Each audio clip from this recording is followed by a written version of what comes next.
3rd of June 2021. This meeting is being broadcast live to our YouTube channel. Before we commence with today's formal business, can I ask everyone in the hall to switch off or make silence their mobile phone, please? Firstly, it is with great sadness that I have to formally report the passing of former Durham County Councillor, Alderman Brian Walker. Brian represented the Lumley electoral division on the County Council from 1981 until 2008.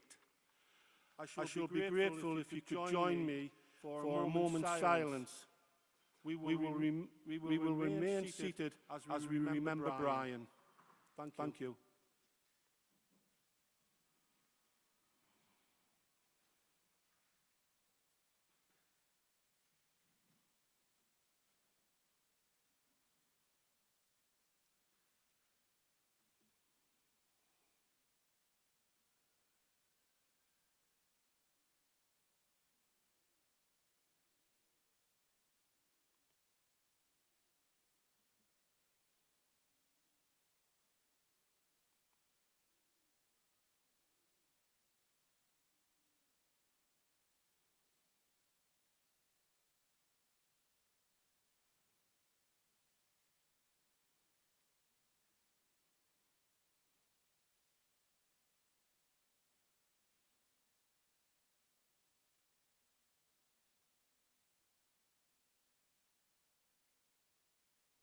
Thank you, members.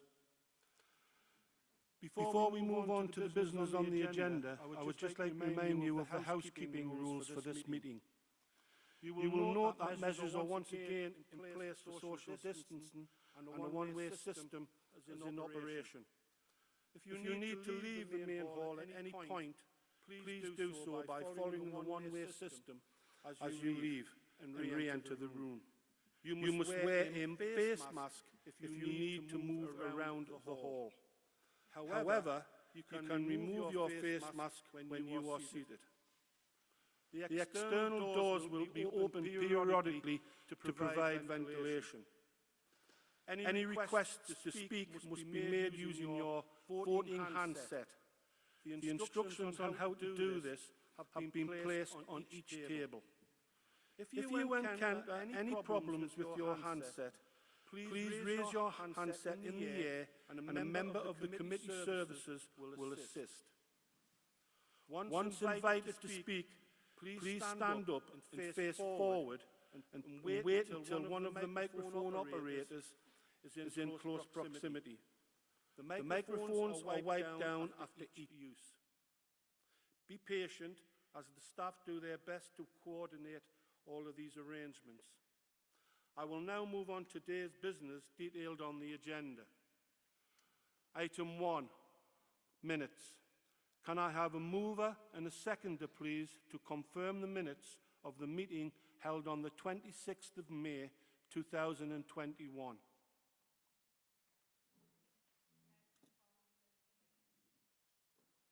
Seconder, please.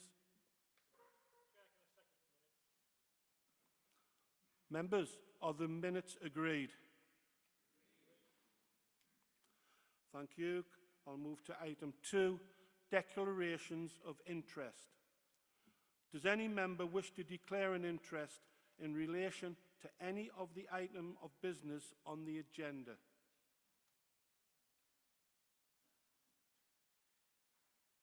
Councillor? Microphone, please. Here. Can you put your hand up, please, Councillor?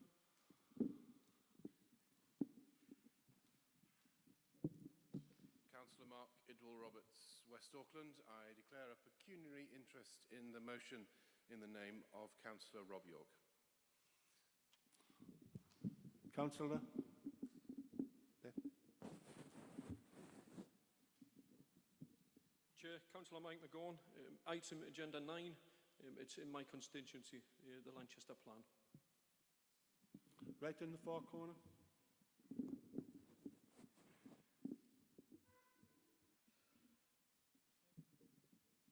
Councillor Sullivan, Lanchester. Likewise to Councillor McGaughan, item 9. That's within my ward as well, Lanchester. Right over.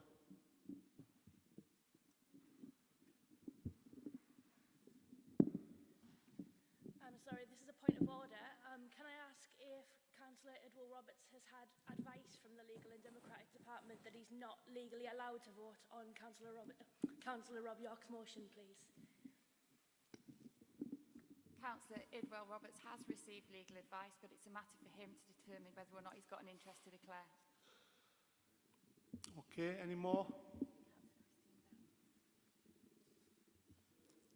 One here.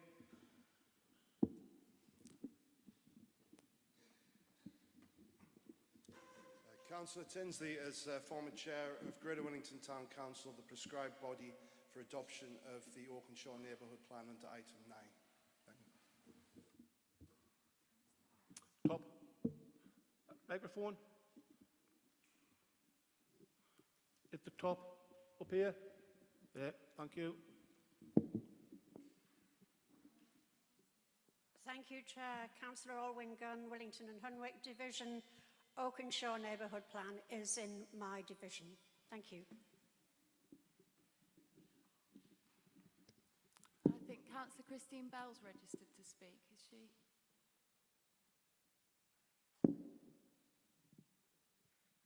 Councillor Bell? No, okay, thank you. Thank you, members. They will be recorded.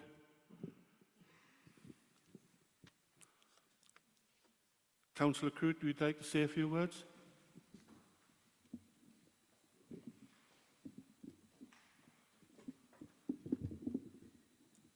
Thank you, Chair. I'll move to suspend the relevant standing orders to allow sufficient debate on the motions on notice at item 10, please, Chair.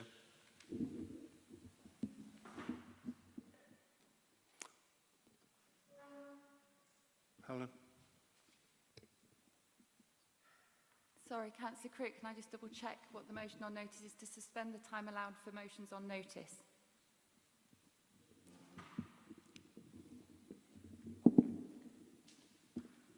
Chair, to suspend motion on notice 4.2 and 10.7 to extend the meeting time, and also the standing order on the time limit for discussions of motions on notice at item 10. Thank you. Can Council agree? Sorry, Richard. Would need a seconder, Rob?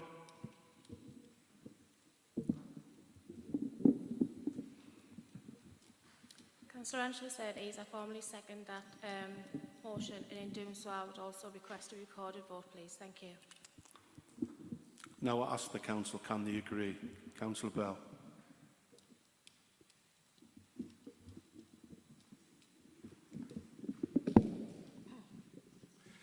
Thank you, Chair. I would ask that those two requests for motions be taken separately.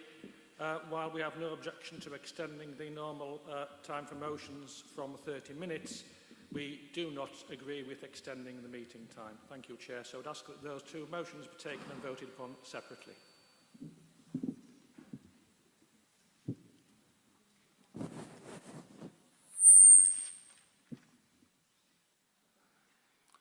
Can I ask Council then if we could agree the time to extend the motions?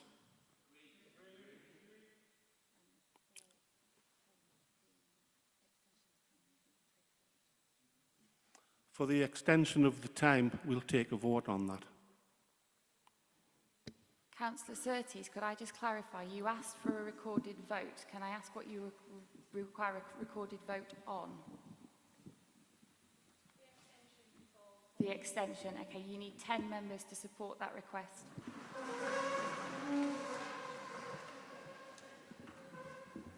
Okay, so we will move to a vote as to whether or not to extend the time limit of or waive the standing order that requires the time limit of the meeting to be 2.5 hours. So we're voting whether to extend the time. Councillor Hopgood. Just 1 second. Councillor Surtees has asked for a recorded vote on the extension of time for motions. We've already agreed that. So I think on the extension of the time of the meeting is what I heard. Okay. For the meeting. Okay, so it will be a recorded vote. So Michael will load onto the system. It will be 1 on your handset if you're voting in favour to suspend the rule that the meeting will last 2.5 hours. So if you want the meeting to last longer than 2.5 hours, should it need to, then select 1, answer yes. If you're voting against the motion, select 2, and I'll confirm when the vote's open. The vote's open.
The vote is closed.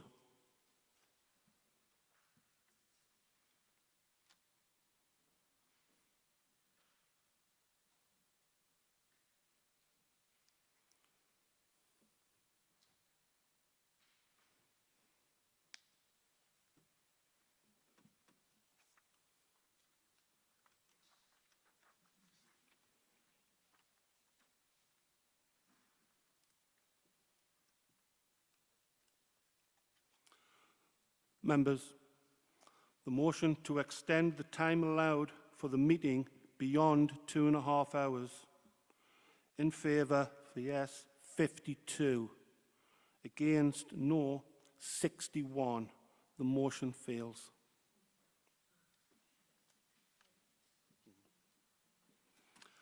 Can I...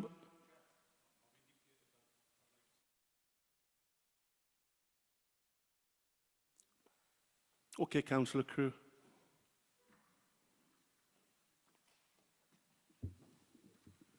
Chair, can I seek legal advice on what happens with the Constitution now? We've agreed to suspend Standing Order 10.7, which extends the time for debating motions on notice at item 10. We haven't agreed to extend item 4.2, which extends the length of the meeting. What would happen if we reached the 2.5 hour limit now and we haven't got to the end of the debate on the motions on notice? Would they fall? Would they be discussed? So I think it's important that we put time aside as members to transact business properly and that we debate all motions properly as well. It will have the same effect as if you hadn't extended the time for motion. So the meeting will continue for 2.5 hours. If at the end of 2.5 hours we are still dealing with motions, we will put the motion that we're dealing with at 2.5 hours to a vote and close that off. And then any remaining motions will go forward to the next meeting, and we will take them in the order that they're in on the agenda currently before any motions are submitted for the next meeting. So they would be the first motions to be dealt with at the next meeting in July.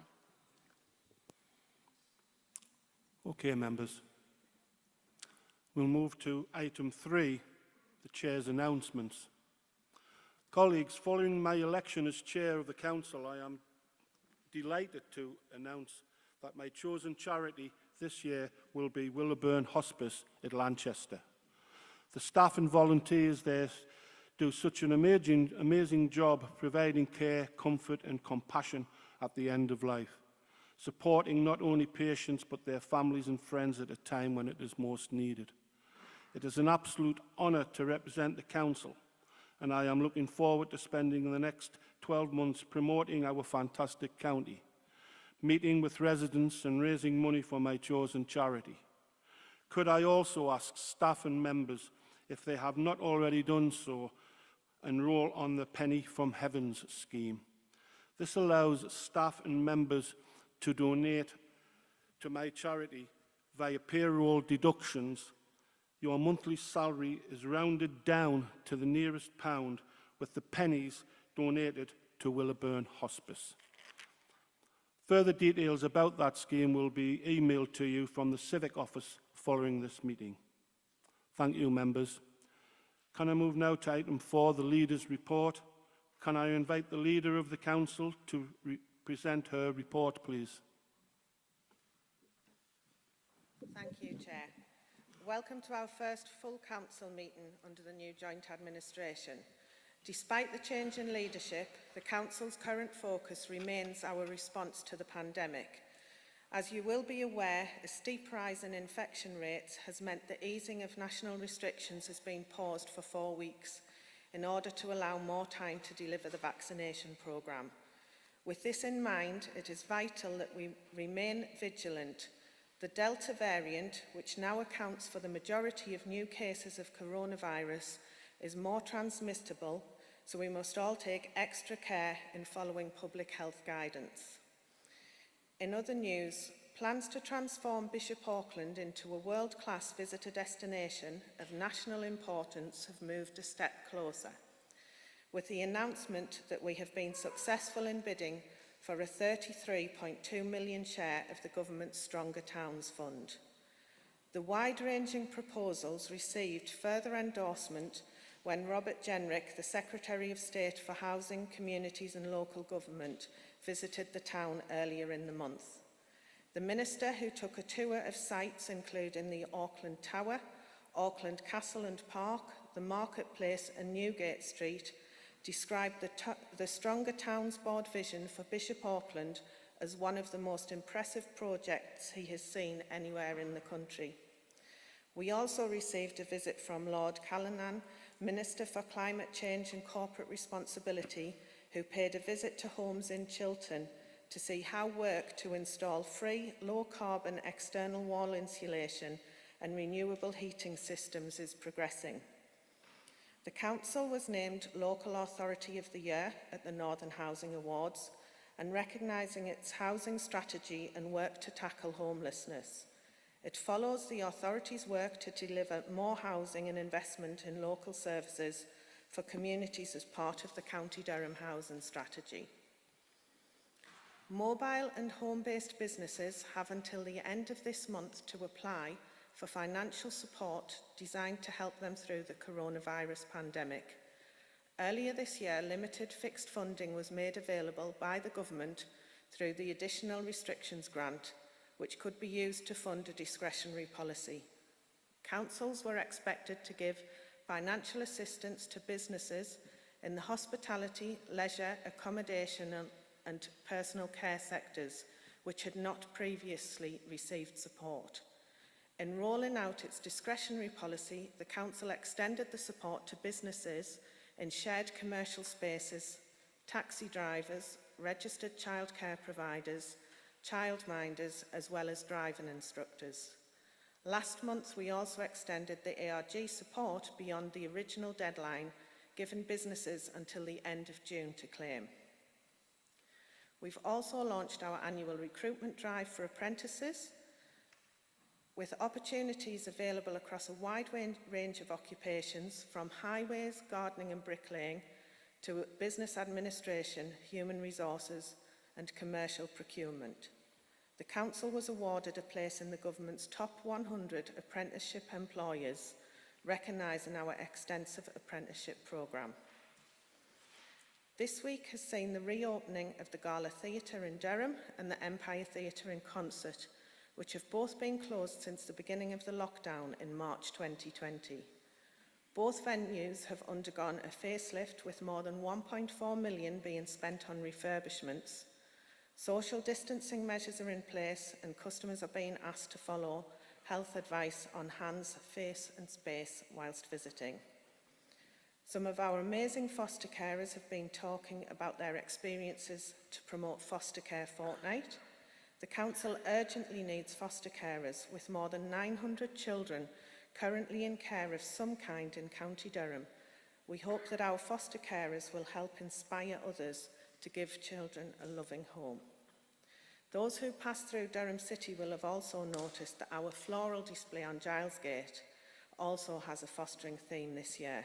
Children from Durham Giles Gate Primary School in the city joined with the fostering service and our Civic Pride and Clean Green teams to plant the display, which also supports the Durham in Bloom campaign.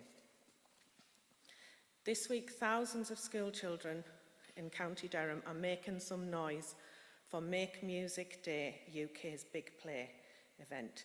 Durham County Music Service kicked off the celebrations in our area with a free Big Sing event at Usher College on Monday, and activities are set to continue throughout the week. This month, we've also launched a new recycling scheme, enabling residents to drop off small electrical or battery-operated items at one of 17 collection points across the county. Run in partnership with Valpac, AO.com and County Durham Furniture Help Scheme, the project helps prevent items being thrown out as waste and offers the opportunity for them to be recycled into something new. Coming up, we have the highly anticipated Durham Brass Festival. This will take place next month, running from Wednesday the 14th to Sunday the 18th of July. Although the government has decided to delay stage 4 of the national roadmap out of lockdown, Brass is largely an outdoor programme, and social distancing arrangements mean it can still go ahead as planned. A £724,000 Culture Recovery Fund grant from Arts Council England has been used to set up an outdoor stage at Durham Racecourse, where people will be able to enjoy 3 days of free live music. And nominations are now open for the 2021 County Durham Environment Awards, the annual celebration of projects that demonstrate great design, environmental guardianship and community spirit across the county.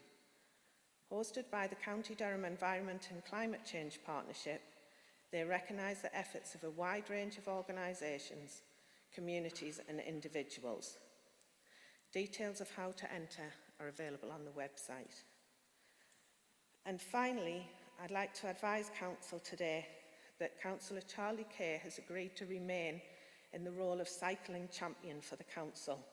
He has been a great ambassador for promoting cycling on behalf of the Council, and I wish to thank him for agreeing to continue. Thank you, Chair. Do any members have any questions on the report?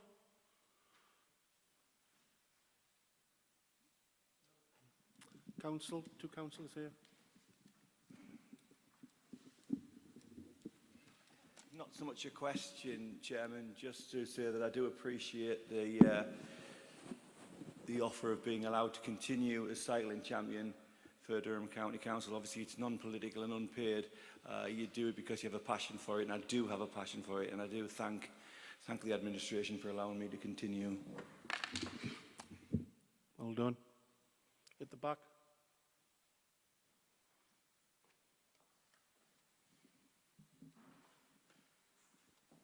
Thank you, Chair. And I would like to thank the leader for her report. As we all know, Councillor Alwyn Gunn, Willington and Hunwick Division. As we all know, the coalition administration has only been in a matter of around about 20 weeks. So I wondered if the leader would exercise her generosity and thank the previous Labour administration for all of the recommendations and all of the work that was carried out during that time. Thank you.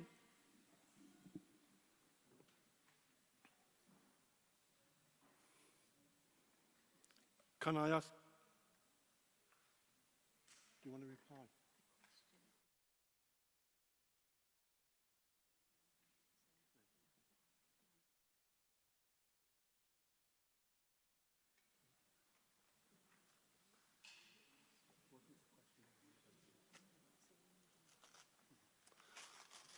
Okay, the question, last question wasn't on the report, so we remove that.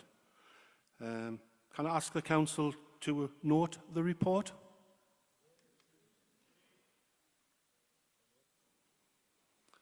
Move on to item 5, questions from the public.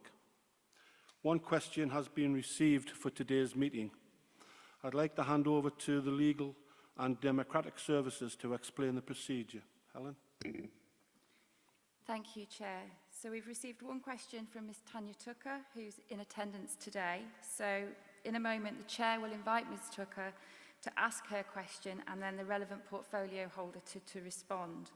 Once the question has been asked and answered, there's no further discussion or supplementary questions allowed, and the question and answer will be posted on the Council's website.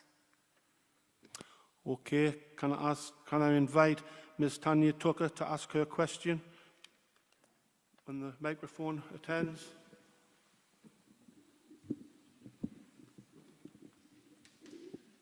Morning, Chair. Thank you. At a meeting of the full council on the 24th of March, a motion was submitted and passed on amendment regarding fuel poverty and the inequality of tariffs by payment method to end users. Could this council please tell me what action has been taken and what, if any, progress has been made to address the inequalities? Also, what this council intends to do to keep this issue from being swept under the carpet? Thank you. Councillor Shield, I think you are the relevant portfolio holder. Can I invite you to respond to the question, please?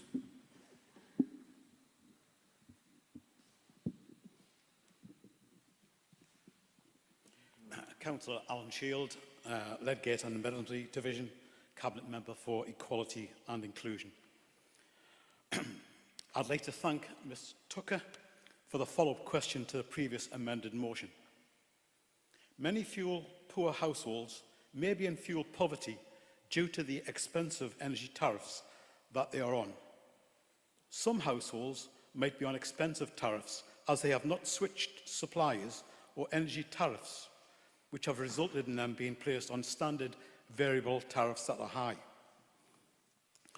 Other households may be in debt, which has resulted in prepayment meters being installed, which also have more expensive tariffs.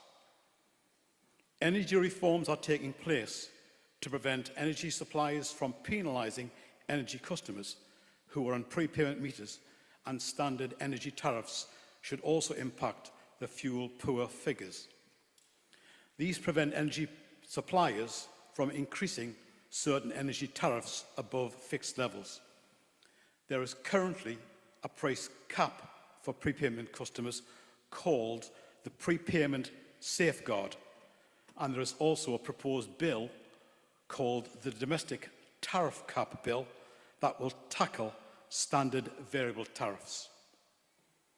This council appreciates the difficulties some residents experience in terms of fuel poverty and has taken many steps over the years to address this. The council's Managing Money Better service provides free and impartial advice on obtaining a competitive energy tariff and switching energy. Since April 2020, this service has assisted 779 households to save money on their energy bills, resulting in over £63,000 saved on energy bills. The council's Warm Homes campaign aims to raise awareness of energy efficiency and provides fuel poverty programmes to residents living in the county to help and support them reduce levels of fuel poverty. County Durham has the 6th highest uptake nationally of fuel poverty grants, and since April 2020, some 1,582 households county-wide have received a grant for energy-efficient gas-fired heating boilers, solid wall insulation, cavity wall and loft insulation measures. This equates to £1.85 million of external funding drawn down into County Durham from the National Energy Company Obligation Funding Programmes. Whilst energy tariffs fall under the Department of Business, Energy and Industrial Strategy, the joint partnership will receive a briefing on the background to your question and will consider how we can further support residents who are experiencing fuel poverty. I'd like to assure Ms Tucker and full council that I will take an active and personal interest in this particular issue. I have been previously active in ensuring fuel vouchers via the County Durham Food Bank system to all those in need and challenging the inequality of payment by tariffs. Fuel poverty is also included as a core item on the Poverty Steering Action Group agenda, and the collation of information from various stakeholders, CAB, Durham Christian Partnership, et al., is to be progressed. I would urge all members to recommend the Council's Managing Money Better service to all residents believing to be suffering from fuel poverty. Thank you, Chair. Thank you.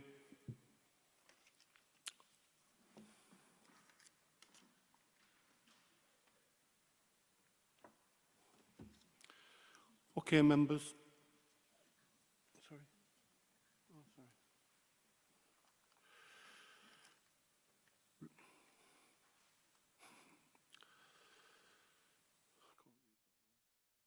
Reform members that there's no discussion. There's no discussion. So I'll move straight on to item 6, which is petitions. There are no petitions for consideration at this meeting. I'll move on to item 7, members, report of the Cabinet. Can I ask the Leader of the Council to say a few words about the report?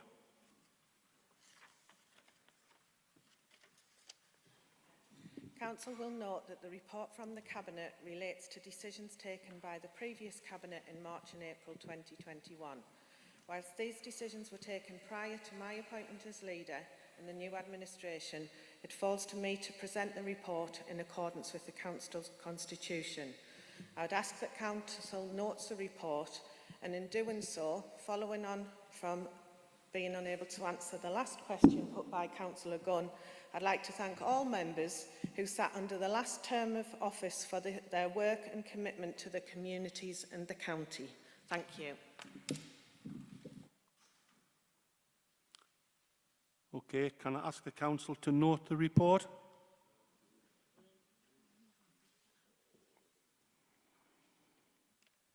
Please, can I remind councillors to use their handsets to register to speak if they wish to speak on an item. Okay? Thank you. So use your handsets, please. Item 8, Safe Durham Partnership Plan 2021 to 2025. Can I invite the Corporate Director of Neighbourhoods and Climate Change to present the report, please?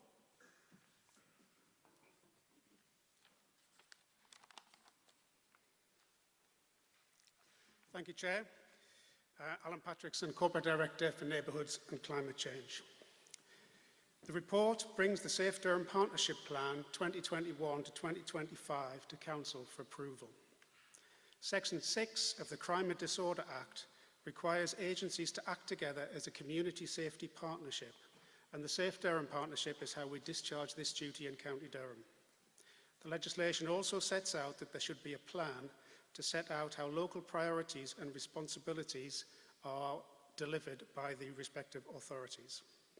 This plan forms part of the Council's policy framework and therefore is here today for the approval of full Council.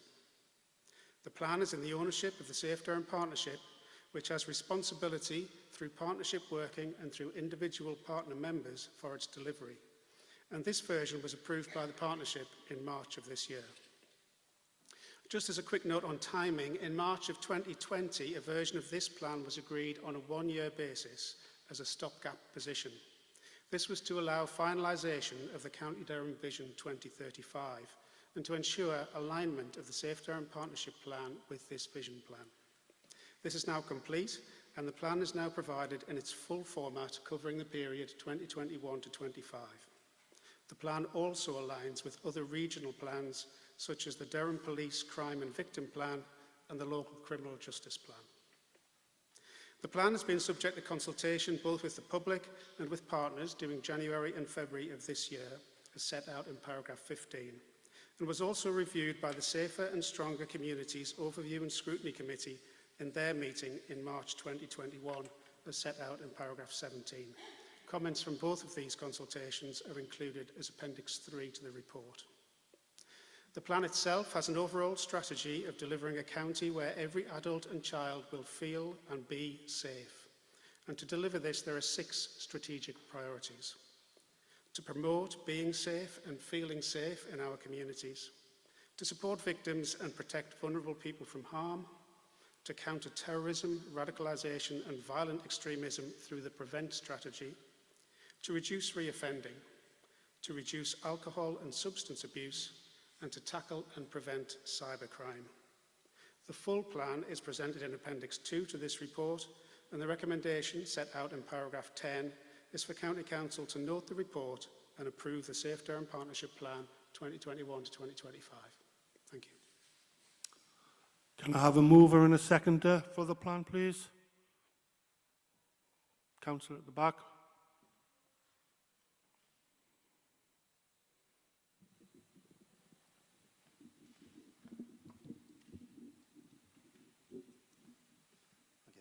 Councillor John Shuttleworth, Cabinet Member for Rural Issues, Highways, which incorporates community safety. On moving this report, I just want to say the Safe Durham Partnership have engaged widely with local people, including the voluntary and community sector, including young people as well. The plan addresses in particular road safety, domestic abuse and antisocial behaviour. The consultation on the plan has led to extra actions being included, such as tackling nuisance motorcycles and quad bikes, and making arson and deliberate fire a separate focused area. The work's vital to our communities, and I move the report. Thank you. Could I have a seconder, please?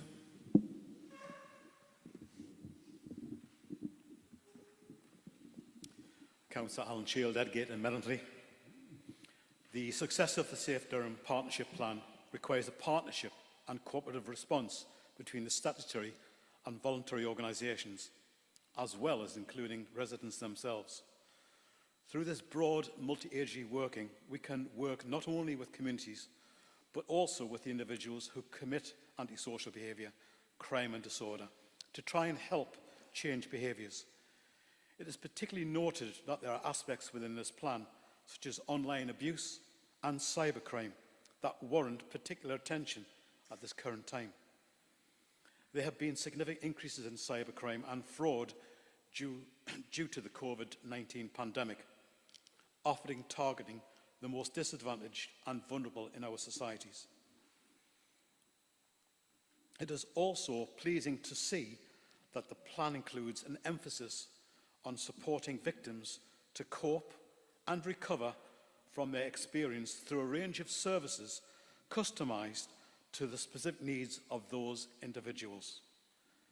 This Safe Durham Partnership Plan endorses the need and scope that residents feel safe in County Durham, and I hereby second the recommendations set out in this report. Thank you, Chair. Thank you. Do any members have any questions on the report? One over here. Councillor. Councillor David Boys, Easington.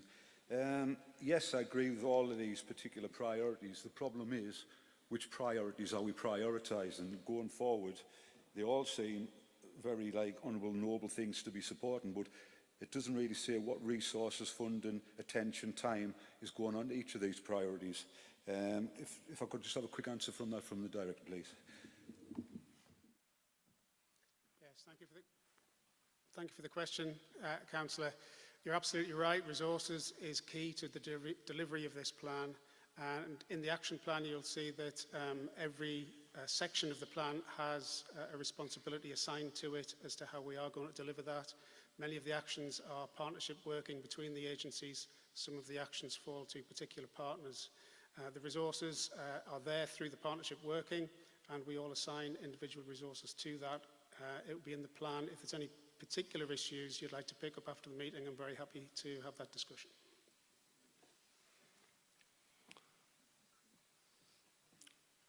Councillor Crude.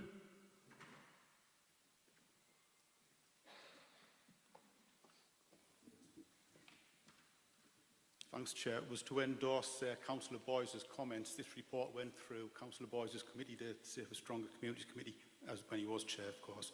And all the comments that were made at that committee were taken on board, and I'm pleased to say that they've been included in the final plan. The only concern I have is that any plan is only as strong as its weakest link, and I'm concerned about what structures we have in place to deal with national policy. I've got concerns about the numbers of police we have on the streets. I have concerns about social care funding. I have concerns about a whole range of issues which impact on community safety on our streets. So do we have structures in place to liaise with the Police and Crime Commissioner, with national structures to ensure that that funding that David mentioned is brought into the county to make our streets safer, Chair?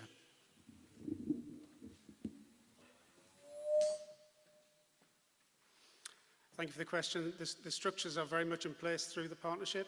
All of the agencies mentioned are attendees at the partnership, and the resources available through individual partnership members are a key part of those partnership discussions.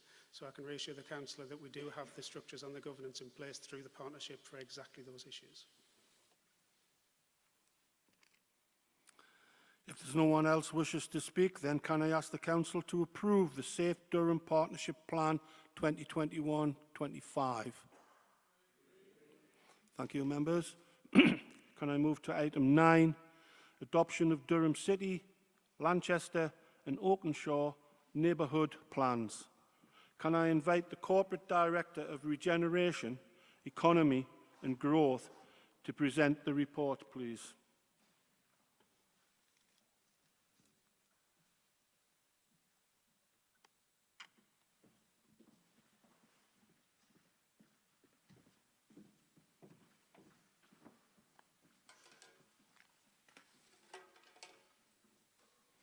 Thank you, Chair, and good morning, everybody. Amy Harhoff, Corporate Director of Regeneration, Economy and Growth.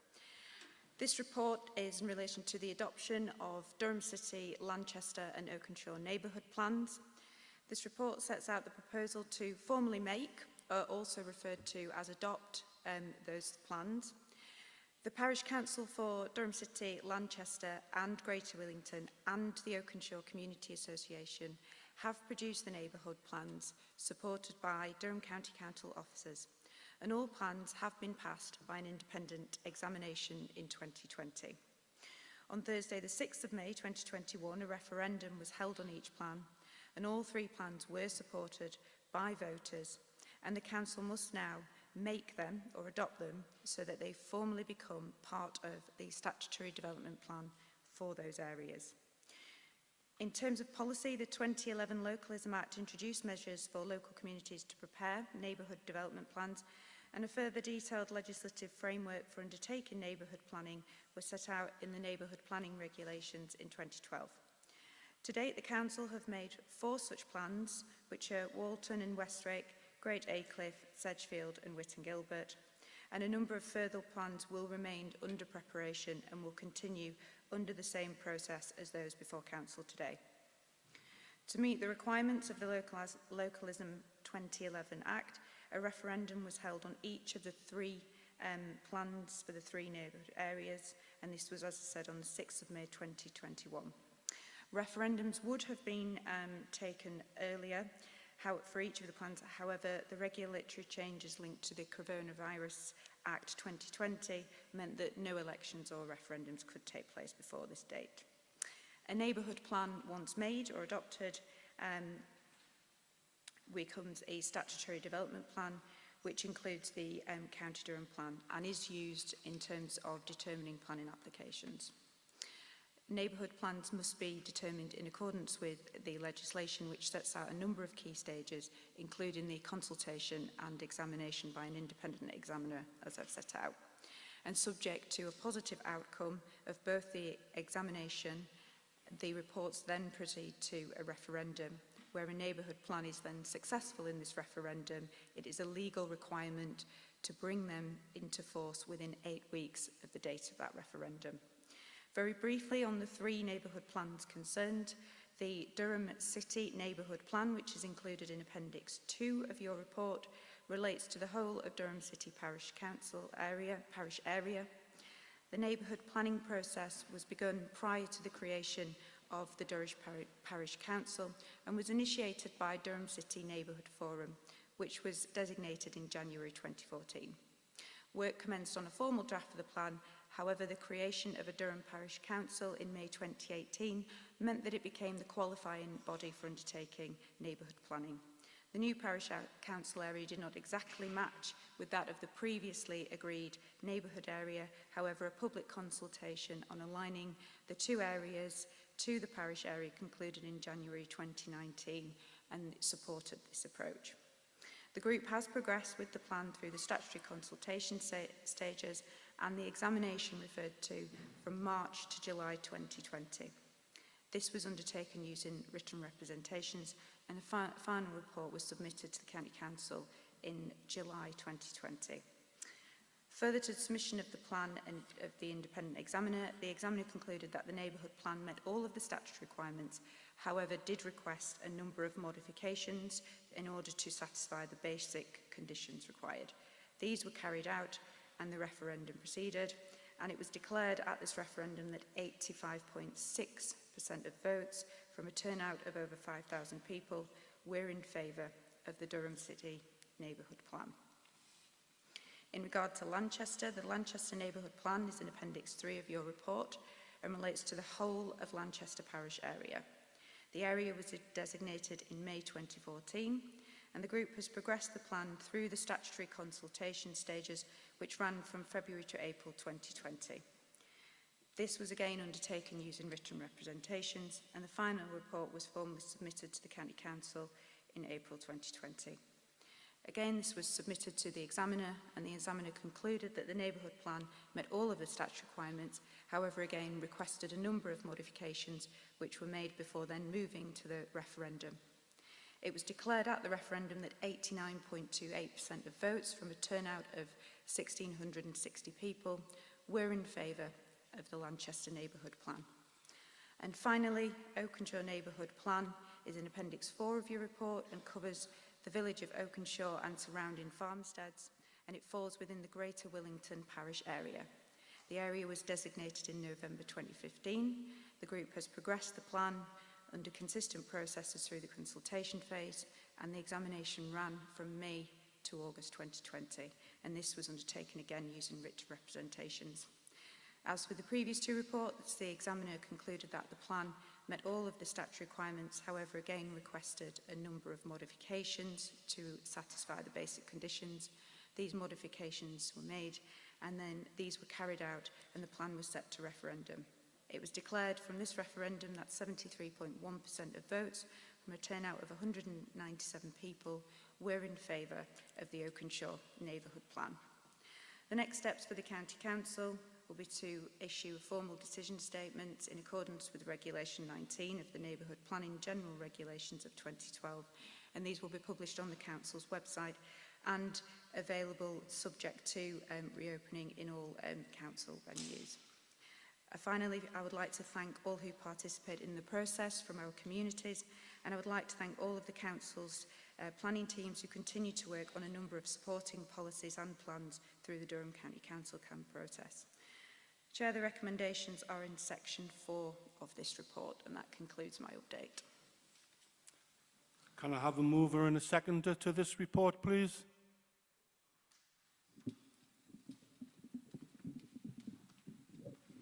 Thank you, Chair. Councillor Elizabeth Scott, Cabinet Holder for Economy and Partnerships.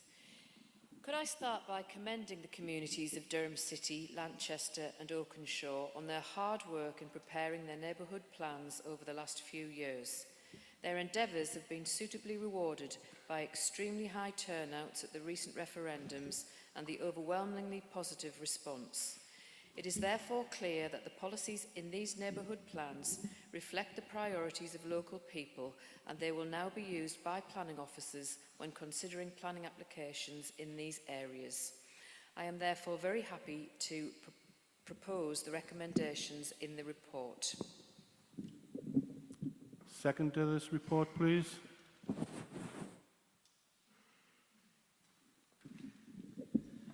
Thank you, Chair. James Rowlandson, Barnard Castle East. Neighbourhood planning has been enthusiastically taken up by our communities, and these will be the 4th, 5th and 6th neighbourhood plans to be adopted in the county. We hope that their success will encourage other local communities to help shape their own areas, and I therefore second the recommendations. Thank you, Chair. Thank you. Do any members wish to speak on this subject? Councillor Tinsley.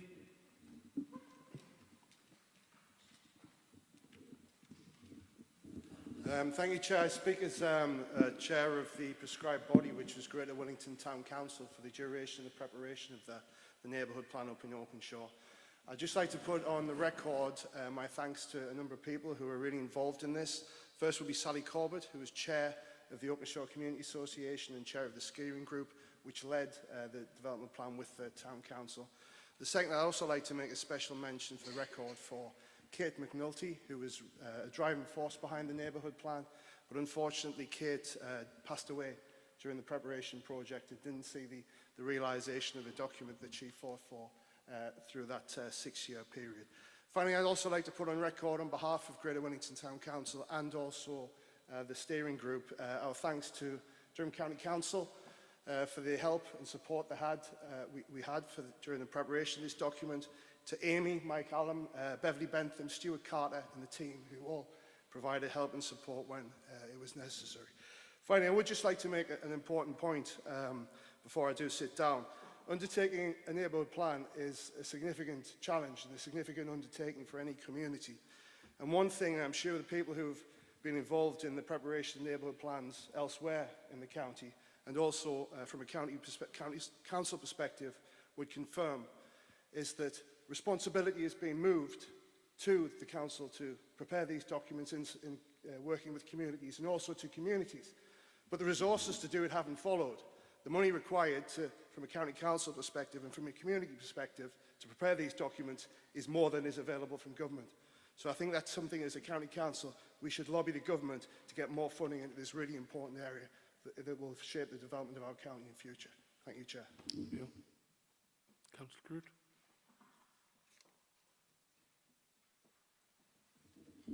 Thank you, Chair. Just a quick comment. Following Councillor Scott, I would commend the reports as well, and I would congratulate the communities of Oakenshaw, Lanchester and Durham City. They're a fantastic resource, these neighbourhood plans, and let's face it, we need to ensure as far as we possibly can that the local voice is heard in the planning process. You know, I hear voices coming out of Westminster, and I'm concerned about the future of planning, certainly from a local authority perspective, but from a local community perspective as well. So is there anything we can do as a local authority to proof these neighbourhood plans against future government policy? I know it's a difficult question to ask that because it's a bit of a shot in the dark, but I think we're all aware of the threat to the local voice in a planning process. I think this gets beyond that, and if we can reinforce these neighbourhood plans and perhaps bring them through in law, do something as a local authority to make sure that the local voice is heard, it would help and would lead the way forward in the planning process, Chair. Thanks. Yeah, thank you, Chair, and thank you, Councillor Croot, for his question. I think Councillor Croot rightly points out that whilst there is the need for national planning policy and the government have set out its proposals for a white paper. I think it is incredibly important that they reflect local nuances and the difference in different areas across the country. The Council provided an initial consultation response earlier this year, and I think we will continue to respond to all government proposed legislation and include within that the reflection of the local context that we're in. Thank you. Thank you. There's nobody else registered to speak. Can I ask Council to approve the recommendations in this report, please? Thank you, members. Can we move on to item 10, motions on notice? Four motions have been submitted for today's meeting. They will be dealt with in the order in which they were received and are detailed on the agenda. I will now hand over to Helen Lynch, Head of Legal and Democratic Services, to remind us of the procedure rules regarding motions. Helen? Thank you, Chair. The usual rules of debate apply. So movers of a motion have 5 minutes to speak. Seconders and other speakers have 3 minutes. Members can only speak once on a motion other than the mover, who has a 3-minute right of reply. If an amendment is moved and seconded, the debate is on that amendment. Only one amendment may be moved and discussed at any one time. No further amendment may be moved until the amendment under discussion has been disposed of. Each member can speak once on an amendment except for the mover of the original motion, as they have the right of reply before the amendment is put to the vote, but they may not otherwise speak on it. If, following the vote, an amendment is carried, it becomes the substantive motion. But if the amendment falls, then the debate goes back to the original motion. Thank you, Chair. Thank you. Councillor Tinsey, can you move your motion, please?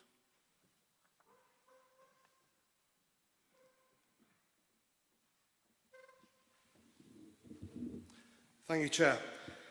Councillor Hopgood's first words in the Leaders' Report this morning were, "This Council's focus is on the response to the pandemic." Well, let's find out.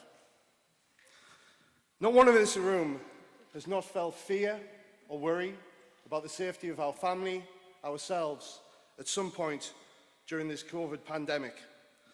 There's one group of people who've stood out. They're our health, normally in the NHS, but not always. Care, often in care homes, but also domiciliary care. And also our volunteers who've stood up and gone out there and cared for us in our communities. It's not always the case that we've given them the right equipment.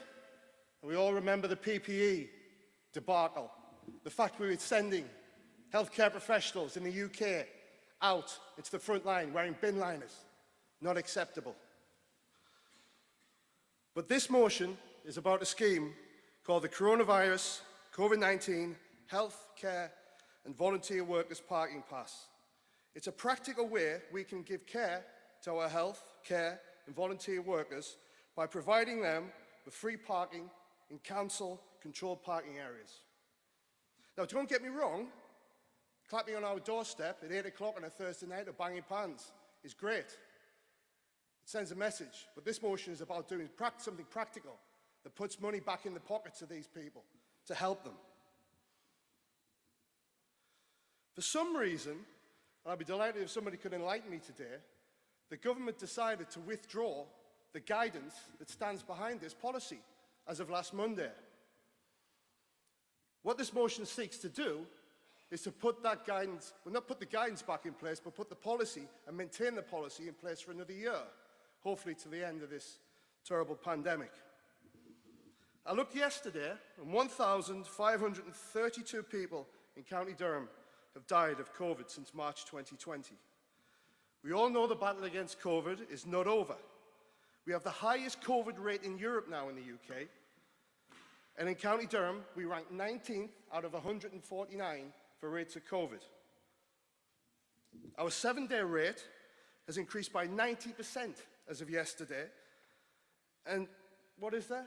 200 people nearly in this room? I hope not, but statistically, there's probably somebody with COVID.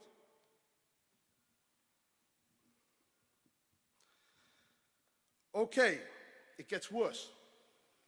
We're going to have a massive backlog in our other healthcare as well. We see waiting lists for cancer going up. We see waiting lists for other types of healthcare going up. What does this mean? It means more pressure on our health, care and volunteer professionals. What I'm asking you to do is ignore the withdrawal of the government guidance and not kick sand in the faces of our health, care and volunteer workers who have done so much for us. Vote for this motion and extend the coronavirus healthcare and volunteer working pass in County Durham for 1 year from today. It should take us to the end of the pandemic when we put this behind us. And it will show that we as a county council are standing 100% behind those workers who've done so much to us. I move the motion. Thank you, Chair. The motion will require a seconder. Councillor Boyes.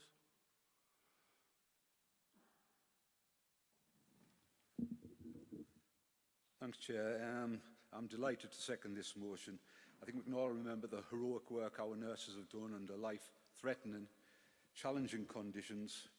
And we came out every Thursday at 8 o'clock to clap, only for this draconian, heartless government offering a 1% pay rise. Well, this is an opportunity for us as a council and as a community in County Durham to help redress this a little bit. I know this is something that Councillor Wilkes feels strongly about, so I'd like to thank him and his colleagues in advance for their support in this motion. So thank you very much. Thank you, Chair. I formally second the motion. Does any other member wish to speak on this motion? Councillor Shuttleworth.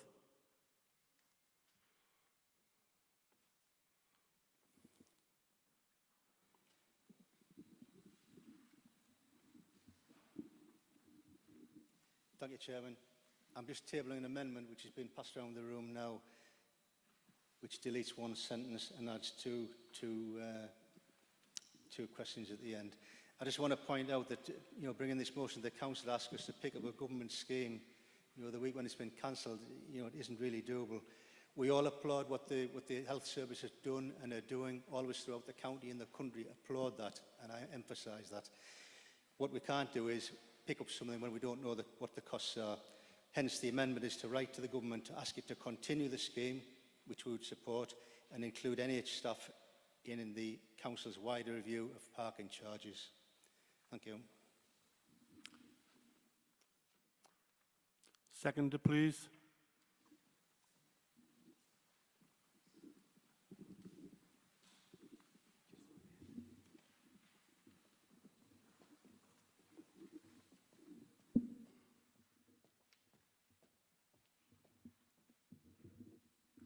Thank you, Chair. Can I second the amendment and reserve the right to speak at the end of the debate, whenever that is? Okay. Anyone else wish to speak on this motion?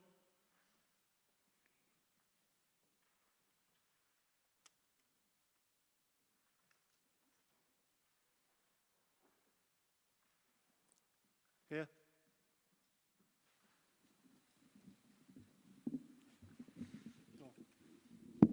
Councillor Crute.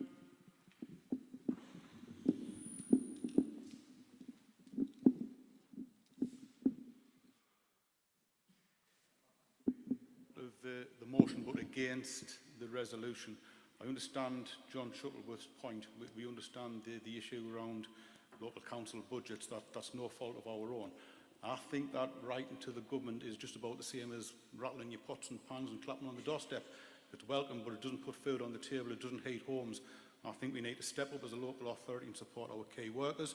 So I'm very much in support of the resolution, very much against the amendment, which will have no impact whatsoever on the pockets and the livelihoods of our key workers in County Durham. Thanks, Chair. Councillor Bell.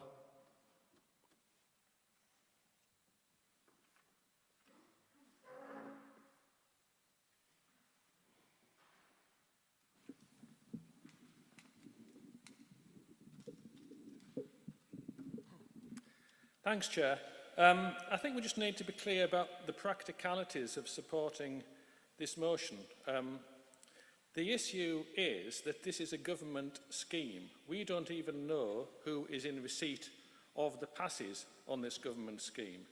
And to bring a motion on a government scheme that expired 2 days ago and asking us to introduce it from today, there are two issues with it. A, it's not physically possible. Our traffic people have to get the data from government, and that will take some time, we have been informed. And B, we don't know what it will cost, and as a matter of general policy, Council cannot pass motions that are uncosted. So I think the amendment seeks to really achieve the aims of the motion, and we will put a review of parking arrangements for NHS and social care staff into the wider review that is due to be happening anyway in the next few weeks on the back of the free after 2 p.m. car parking that was introduced by the previous administration a few months ago after, you may recall, at Budget Council, the previous administration comprehensively shot down with 20 speakers a proposal to introduce free car parking, which would have benefited not only the healthcare people who have done tremendous work through COVID, but would also have benefited the rest of the population, many of whom have suffered greatly economically during the COVID period. So I think essentially the amendment is seeking to achieve the aims of the motion, but in a practical fashion, in a way that the motion cannot physically do.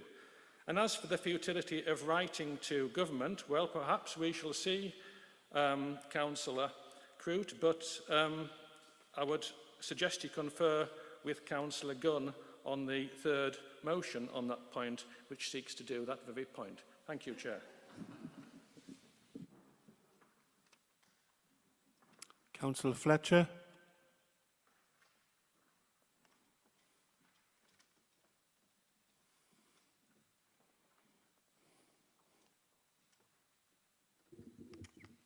Councillor Fletcher, Belmont Division. Last night in my role as a county councillor, I called at the home of a resident in my area who had alerted me about some issues. She's a full-time nurse with 3 children, and she cried on her doorstep because she is exhausted and she is facing a range of other challenges. And not only all the other challenges, but now she has to pay for her parking. And I ask members to think about the real people behind this motion who are struggling to keep their heads above water. Thank you.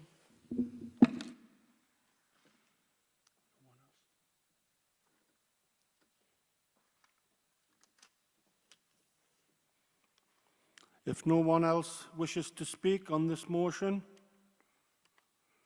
Councillor... Oh, sorry.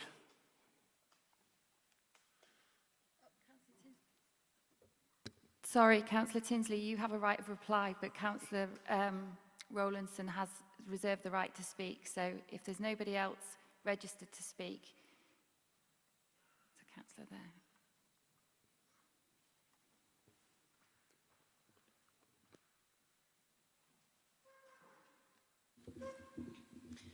Thank you. I have pressed my button there to queue. Yeah. Shirley Quinn, Councillor Shirley Quinn, Shildon and Dean Valley. I just want to say, as a senior year nursing assistant that has worked continually through the pandemic, with all of the spikes that we've had, with all of the coronavirus that we've had to deal with the deaths, with the families, with everything else that has gone with it, and I've done that willingly because I've wanted to do that, and that has been my vocation anyway.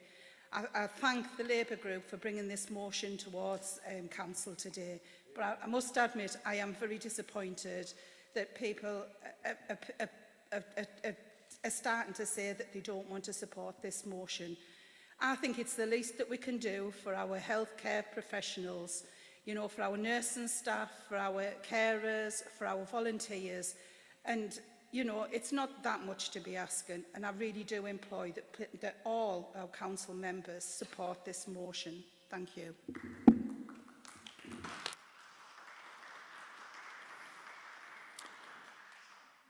No one else wishes to speak on this amendment? Councillor Rawlinson, would you like to speak now?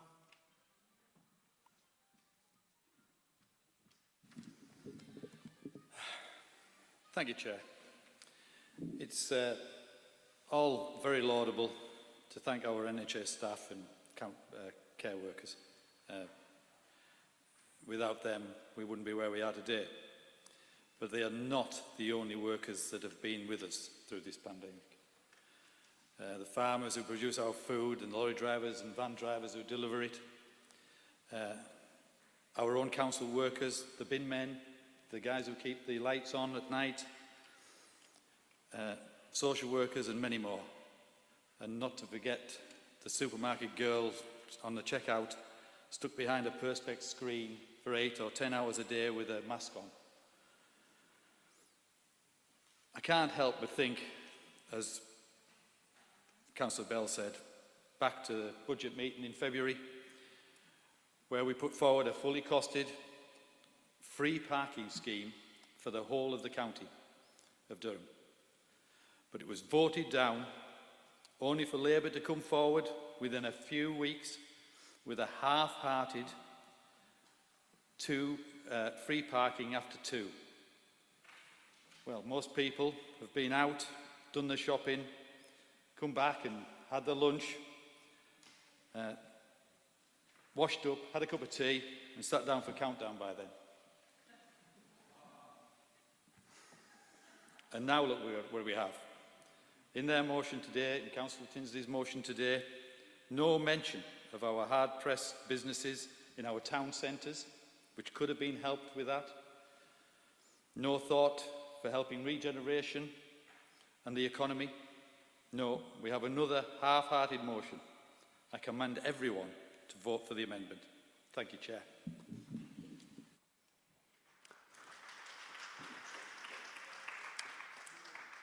Councillor Tinsley, you have the right to reply before the vote.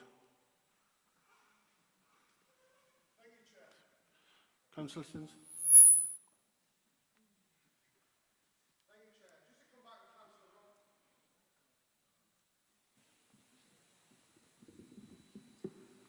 Thank you, Chair. Just to come back on Councillor Rowlandson's point, this motion is about a specific piece of guidance that's come from the government relating to a specific part of the workforce. Obviously, we support all of those people as well, but this is about health, care and volunteer workers. Now, other things I've just heard there, Councillor Shuttleworth said, quote, "This is not doable." Yes, it's very doable, Councillor Shuttleworth. All we have to do is not give tickets to the people who have their passes in the window. They had them in the window on Monday, so we can not give passes to them from today for another year. Sorry, tickets. That's all it is. Very doable. Then finally, Councillor Bell's point about what's the cost of this? What's the budgetary cost of this? I'll tell you what it is. It's zero. Because all it is we agreeing not to take the revenue from these people who are so hard-pressed, who've done so much work for us, and we will not take them as a council. And I know for myself, and I'm sure many members of the Labour group would agree, we're quite happy and that's something we should be willing to do. There's no cost. It's just a case of not taking revenue. Thank you, Chair.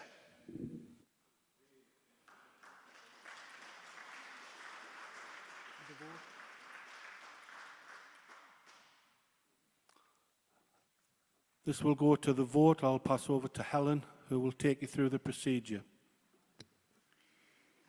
Thank you, Chair. So just to be clear on what we are voting on, we are voting on the amendment as moved by Councillor Shuttleworth. So you're voting either in favour or against the motion as set out in front of you with the red tracked changes.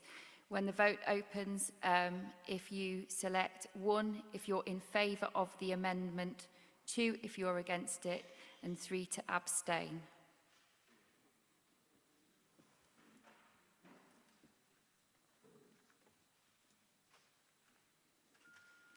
The vote's open.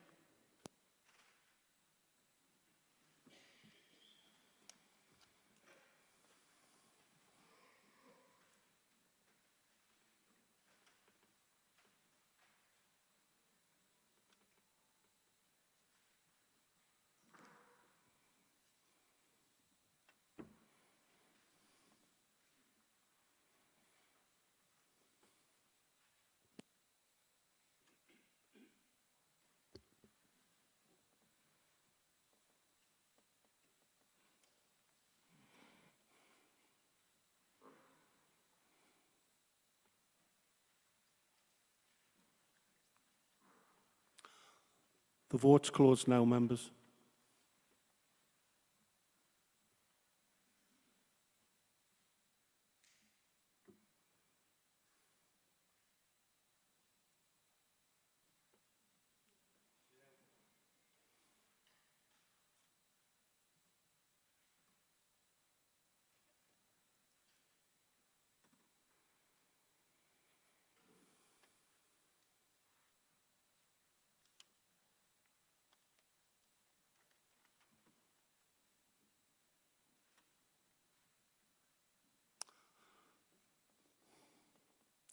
For the amendment, 62.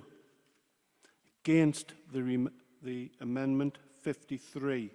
Abstentions, nil. The amendment is carried and becomes the substantial motion. Is there anyone wishing to speak on it?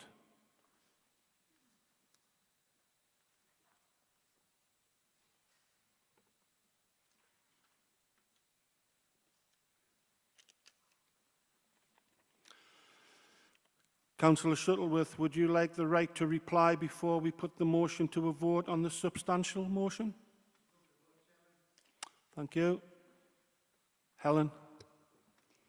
Thank you, Chair. So we are now voting on the same issue again, but as the substantive motion. So if you're voting in favour, it's 1. If you're voting against, it's 2, and 3 to abstain.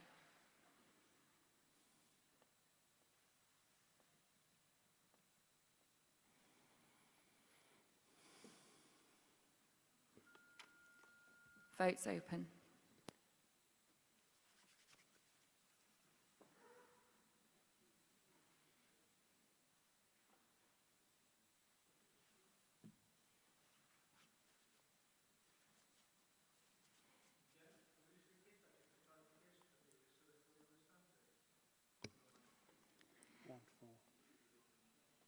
Yes, Chairman. So the amendment having been carried, we have to vote on it again as the substantive motion. So again, you're voting whether in favour or against the document as circulated with the red track changes.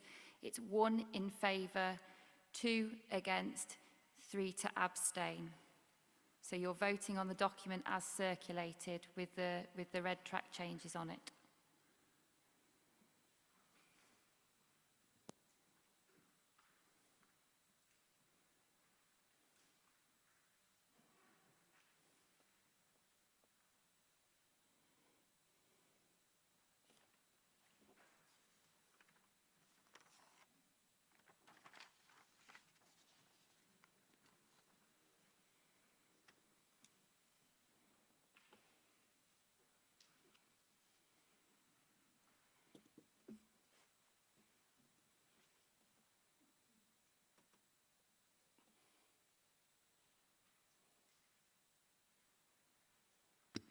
Councillors Griffiths and McKenna, can you make sure you've registered your votes, please?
The vote is closed, members.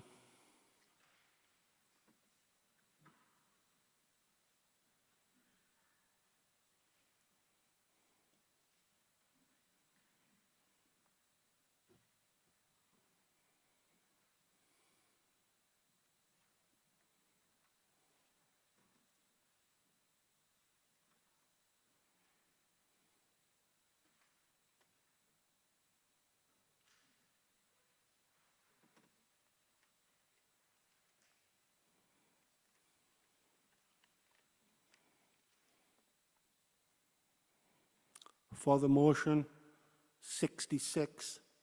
Against, 45. 3 abstentions. The motion is carried. Thank you, members. Can we move on? Councillor Early, could you move your motion, please?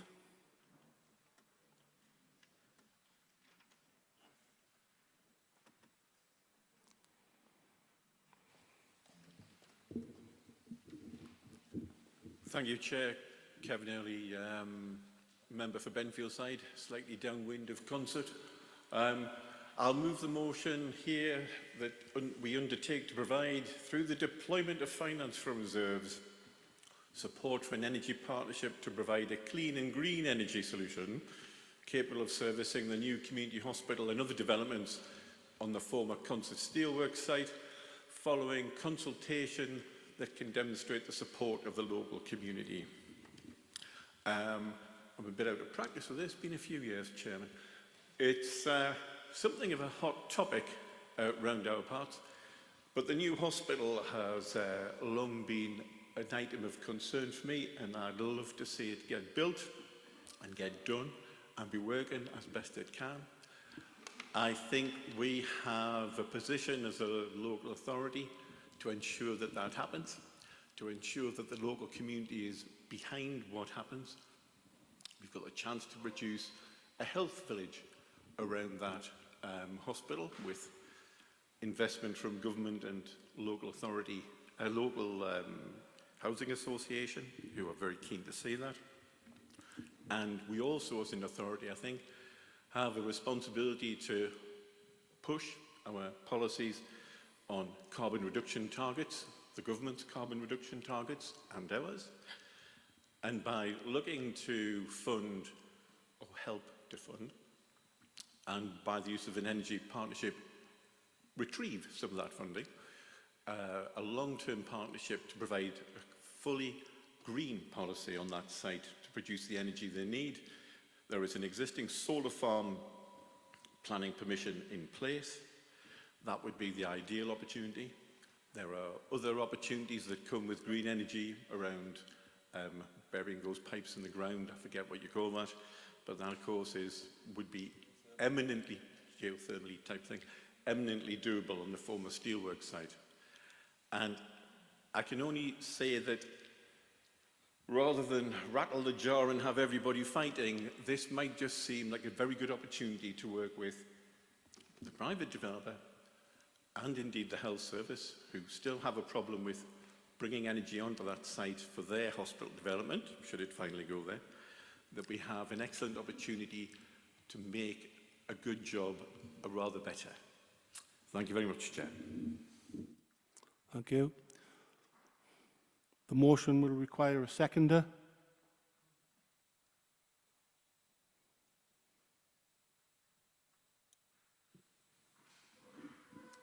No, I've got someone. Dr Mulholland from Burnopfield and Dipton Division. Second this motion, again, the issues are a bone of contention within the community. And with regards to that, I also support what Kevin Early was saying as well about meeting our target with regards to carbon emission reductions. And I do believe that supporting this motion would send out a strong message about this council's commitment to reducing carbon emissions, and also help to unite the community around an issue that's been highly contentious. And again, an issue, by supporting this as well, would command the support and demonstrate the support of the local community as set in this motion. Thank you, Councillor. Does any member wish to speak on this motion? We have Councillor Kay.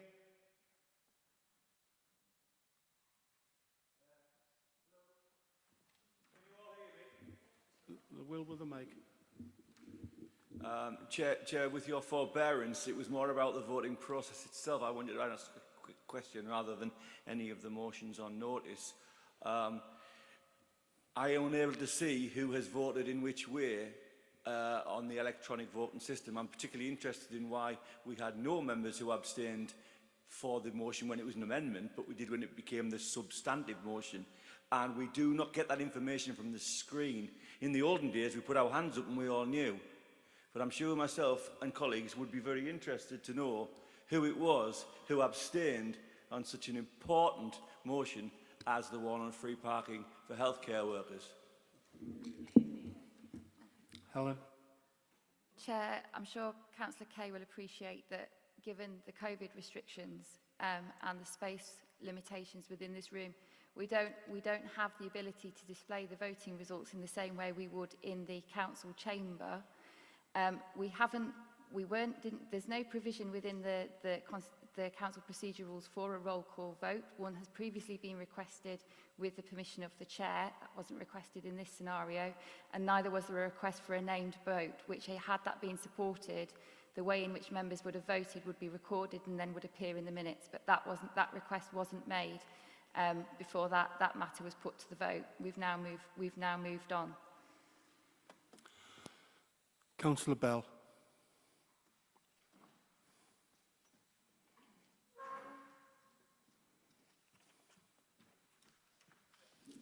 Thanks, Chair. We sympathise with the aims of this motion from Councillor Early, and it's clearly very well intentioned. I can assure him that Councillor Wilkes in Cabinet wastes no opportunity to advance the Green agenda and bring forward schemes. And indeed, there is a government requirement for new hospitals to become carbon neutral, but there is as yet no certainty about the developments on the site at Consett to which he refers, and therefore total uncertainty about the cost of a clean and green solution. And it would, I would suggest, be irresponsible to commit the council to an unlimited and uncosted project. Lines like deployment of finance from reserves make me nervous. Which reserves? How much? Well, clearly it's not present. Were this actually a spending proposal at Budget Council, this would not actually have been permitted to come forward, as it is an uncosted proposal. As it is, all I can say is, from a finance perspective, it is not responsible to commit the Council to expenditure on such a vague and uncertain proposition, and therefore, on that basis, we cannot support this motion. Thank you, Chair. Councillor Rooney.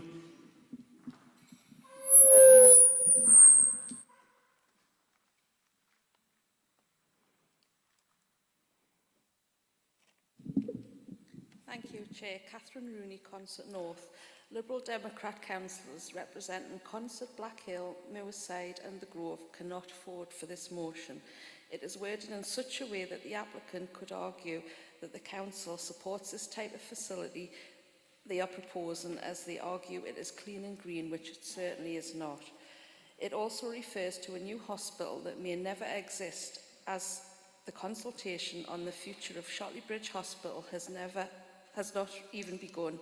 Rather than speculating as to what the people of Consett would like to see in place of the incinerator, our priority is to get the devastating incinerator plant sent up in smoke. The motion does not help this cause. Councillor Walton.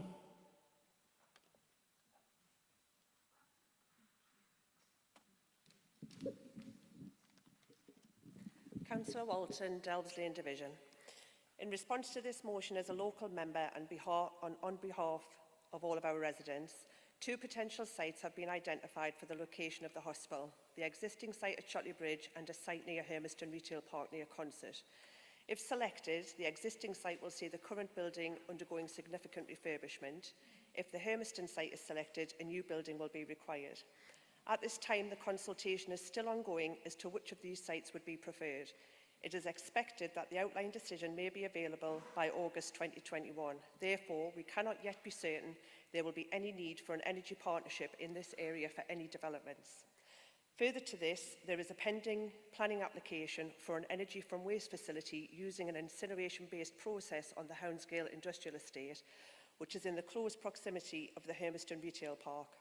The planning application is yet to be determined by the Strategic Planning Committee, but serious questions remain around the environmental impact assessment and the effect of emissions, the supply chain for consistent provision of specified waste, and the conveyancing of the waste along road highways adjacent to numerous housing developments. As part of this planning application is the expected outcome following a discussion with Northern Power Grid regarding the current energy capacity and future capability. Following a local members' forum meeting with the planning officers, we have requested an urgent update on this issue. We cannot therefore support this motion as it is potentially financially unsustainable using redeployed financial reserves, and there are too many unanswered questions. Thank you, Chair. Councillor McKeown.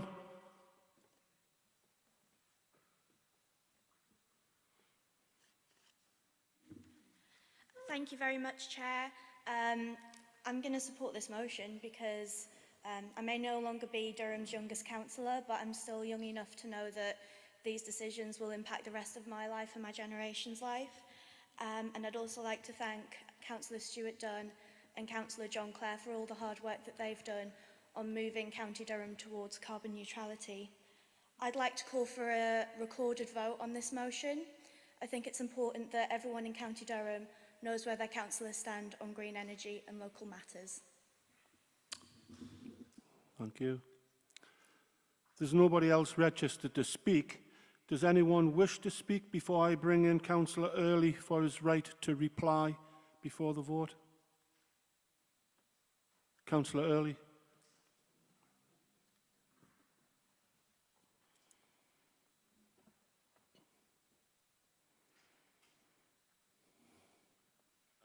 I note that 2 or 3 of the members across the floor there have mentioned the incinerator. I deliberately didn't put instead of the incinerator on that motion because there was a live planning application, and I felt that the advice I was getting from legal was that we didn't want to seem to be discussing such an issue that was subject to a live planning application. This is about not having an incinerator. This is about putting our money where our mouth is and coming up with green solutions for the future. And the best place to put the hospital will be on that site at the minute, because if it doesn't go on that site, the renovation of Shotley Bridge Hospital will take 2 years while you pull down the tower block. You'll lose all the services for that 2 year. You will overload Durham Hospital, and you may well not get back even the reduced number of services that we have identified for the new community hospital. I suggest people think a little longer and harder. I didn't put a figure in there because I don't know what the figures are. It would be something of a partnership to investigate. I am aware money is always tight, Chairman, but sometimes you do have to think about deploying resources, and maybe you just want to think a little bit longer about how this might all play out. My motion would be the happy ending. Thank you, Chair.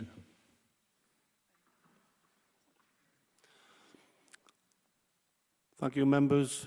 We'll go to the vote. Helen? Thank you, Chair. So Councillor McKeon requested a recorded vote for the item. It requires 10 members to support.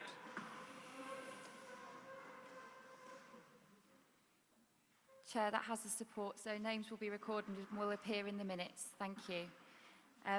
There are no amendments, so we're voting for the motion as set out on the agenda. It's 1 if you're in favour, 2 if you're against, 3 to abstain. The vote's open.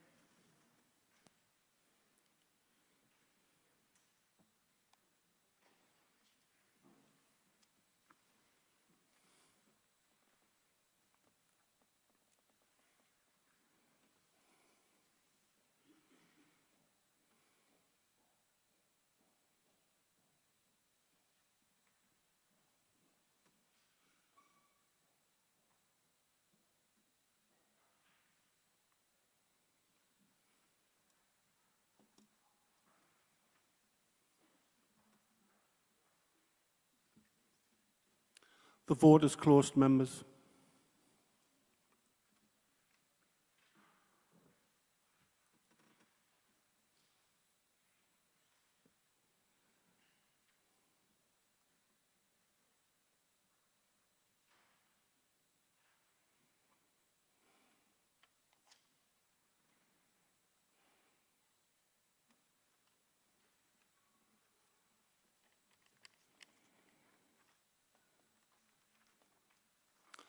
For the motion, 50. Against the motion, 65. No abstentions. The motion fails. Okay, members. Councillor Gunn, can I ask you to move your motion, please?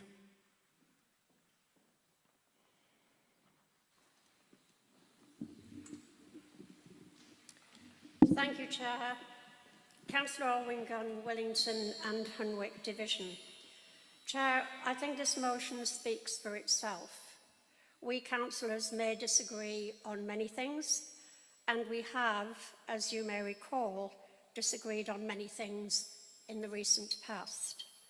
But on this issue, I am confident that we can all agree on the need to give the very best life chances to all of our children in County Durham.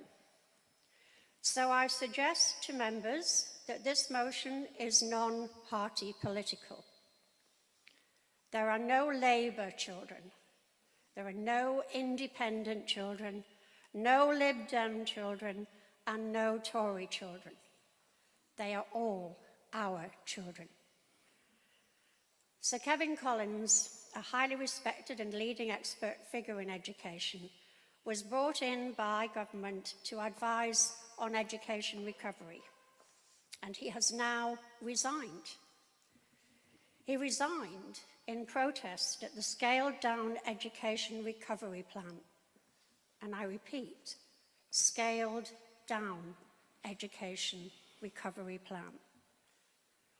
He said in a statement announcing his resignation, and I quote, "The average primary school will receive directly £6,000 per year. And that's equivalent to £22 per child per year." Sir Kevin doesn't think it's enough. In fact, he thinks it's a half-hearted approach. So do I. And if it's not addressed, it will fail our children. But not if government invests more now. And it must do that if it values the importance of education and the future life chances for our children, and also recognises education as a driver of a more prosperous and a more healthy society. All children need this support. But many children, particularly from disadvantaged backgrounds, did not have the technology or the quiet places to study during COVID disruption. And children with special educational needs have been hit really hard by pandemic learning losses. Chair, we cannot afford to wait around for JAM tomorrow. We need a programme which will start to address entrenched attainment gaps between the poorest and the most privileged. We need it now. And we know that those children are in our communities across County Durham. Members, I urge you, let's come together on this. Whatever our politics, they are all our children. I move this motion. Thank you. This motion will require a seconder.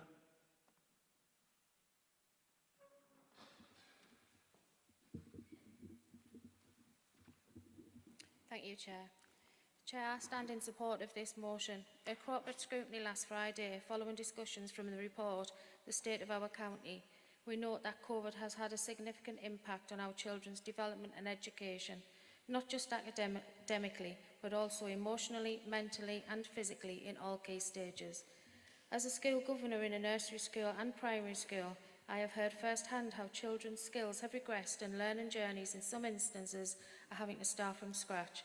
I was very pleased to hear from both Councillor Martin and Councillor Hood that they saw this as an area for exploration in scrutiny and hope that they will stand in support of this motion to fight further for our children's investment in education. I also welcome the comment to Cabinet from Councillor Henderson. acknowledging the voice of our Youth Council and their input into shaping our joint health and wellbeing strategy. And we have also just heard from the leader talking about our school children making music and also our excellent fostering services. We all know that County Durham has been impacted significantly by COVID. Our already high levels of child poverty have increased, measured by eligibility for free school meals. However, the disadvantage goes deeper than that. Families who are in work poverty, often not measured, actually form a higher proportion of child poverty numbers in County Durham. In fact, County Durham has 3 constituencies in the top 10 for increased child poverty. And if you want to know where they are, you can ask me later. £50 per child is quite simply an insult to our children. It is shameful. The government should hang their heads in shame, especially when they commissioned the person who recommended a recovery package of 15 billion only to endorse the embarrassing sum of 1.4. This is not investment in our children, and it's certainly not investment in the future of our country, of which our children are a huge part. So I call on every mum, every dad, every gran, every grandpa, aunt, uncle, school governor and member in this chamber to be a voice for our children and challenge the decision made by government. I'm proud to be a councillor for County Durham, but how would I be able to look into the eyes of any child if I didn't stand up and fight for them? Those children who will become our future generations, and children 1 minute, who deserve councillor. respect and investment into their education. Chair, I absolutely second this motion. I urge every member in the chamber to support it. It would make a statement that Durham County Council are a collective voice for our children, and not just Labour councillors who want the very best, but all of us who want the very best for all of our children. I urge everybody to thank you, and I would like to call for a recorded vote as well, please, Chair. Thank you. Okay, thank you. Does any member wish to speak on the motion? Councillor Henderson.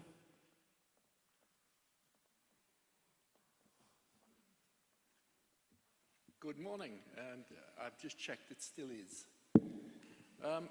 Councillor Ted Henderson, the portfolio holder for the children and young people. I'd like to move the amendment, as it is read, to remove the paragraphs 2 and 3, keeping the motion succinct and to the point. I'd also like to thank Councillor Dunn for the motion that she has placed this morning. I agree that it is critical that children across the county receive the support they need to ensure that gaps in education created by this terrible pandemic are addressed. It is important that education recovery is not just focused on the academic challenges, but also the social and development impact on the child. We also know that the impact has not been felt equally, and that must be addressed in recovery plans. The Department of Education have recognised that further support is required to ensure the breadth of issues created by the COVID are addressed. As a council, we want to influence this work to ensure our children benefit from this and future investment. We are already seeing targeted support for local parts of the county. On 19th of May 2021, the department announced a £10 million for intensive support to 4 parts of the country, including ourselves, aimed at increasing the proportion of pupils in good or outstanding schools across the county. This programme will provide targeted support for schools with a focus on education, recovery and the government's core priorities to level up the education opportunities. DFE are working closely with the local authorities to match up leadership support for the targeted schools. I support the proposal to write to the PM and call on the government to demonstrate its ambition for our child and young people and give our education system the resources they need to ensure that no child is left behind. Recognise the area of the country, the children who are most disadvantaged, like this county itself, and the whole of the North East, should be given the highest priority and immediate increased financial investment. And as a father and a grandfather and a governor of 3 schools, I do appreciate what the children need. I would recommend that we move the alternative amendment that we have placed this morning. Thank you. It would need a seconder.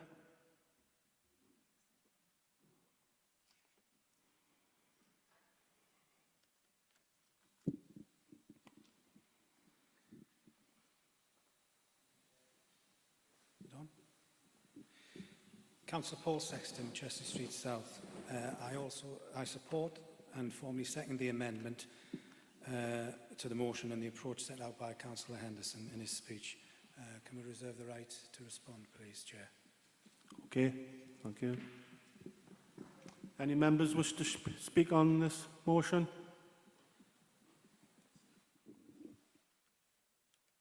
Over here. Hello, I'm Rochelle Charlton-Lenier and I'm a councillor for the Deanside ward, and I would just like to say, from a parent's perspective, a teacher's perspective, a school governor's perspective, a councillor's perspective and a human being's perspective, that this money is not enough for our kids. In my school, we were given 12 laptops from the government, and we've got over 600 kids. We were in one of the most deprived areas for PPA money, and we got 12 laptops. It's difficult to describe the online learning experience through the pandemic, but it's even more difficult to describe to you the catch-up curriculum and the fact that us teachers have to try and do it with no additional funding. It's ridiculous. I support Councillor Surtees and Councillor Gunn's comments, and I just want to let you know, don't be fooled. The students know who's let them down. It's not us. It's the people who vote against this type of thing. That's who's let them down. Thank you.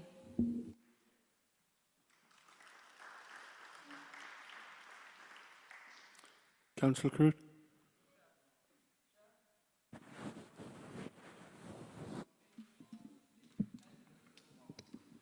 Yes, we are speaking on the amendment.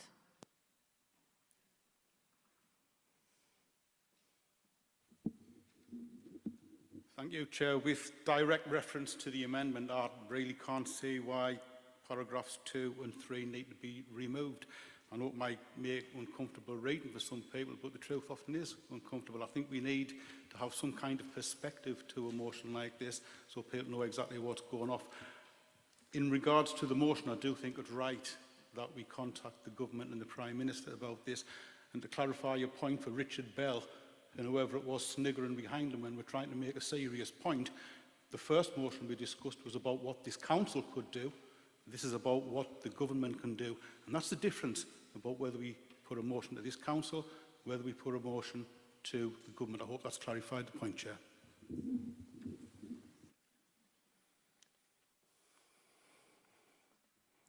Councillor McKeon.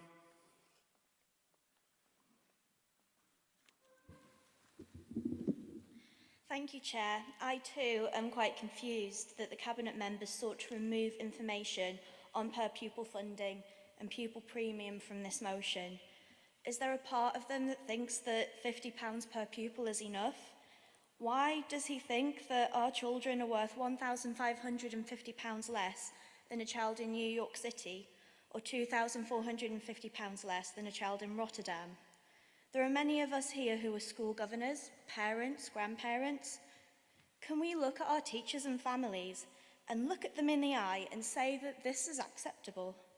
I can understand why members of the Conservative Party would want to protect this very controversial decision that the government has made, but I will be interested to see how Lib Dem and independent councillors will vote. Are they truly as liberal, independent and locally minded as they told the people of County Durham they are? Or are they willing to protect the government from the scrutiny of County Durham's families? And if so, I would like to know why. Thank you. Councillor Denali. Councillor Denali.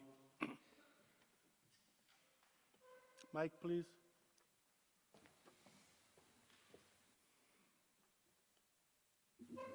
Hello, Councillor Dina Lee, Blackhall's Division. I removed myself from the queue because we're still speaking about the amendment. I wish to speak on the motion. Councillor Bell.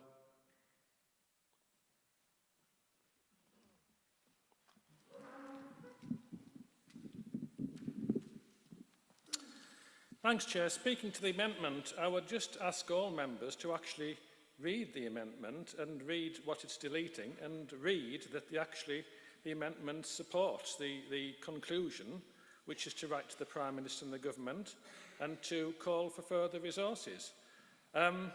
If you're going to include in lengthy preambles to a motion that calls for action, why do you select countries like the United States and the Netherlands? Why haven't you gone to, I don't know, Scotland or Wales or somewhere a little bit closer? Presumably, you're just trying to make the case stack up by selecting any country around the world. And as a general point, it helps if motions are actually relevant and contain supporting information that supports their contentions. I frankly have neither the time nor the inclination to research education policy and spending in the United States and the Netherlands. I do, however, stand full square behind the education of our children in County Durham, and I think if you support the amendment, you will see that that does precisely that. And I urge all members to support the amendment. Thank you, Chair. Members, is there anyone else who would like to speak on the amendment before I bring in Councillor Sexton and then Councillor Tinsley? No? Okay. Before I bring in Councillor Sexton and then Councillor Gunn for the right of reply. Councillor Sexton? No. Councillor Dunn, the right to reply.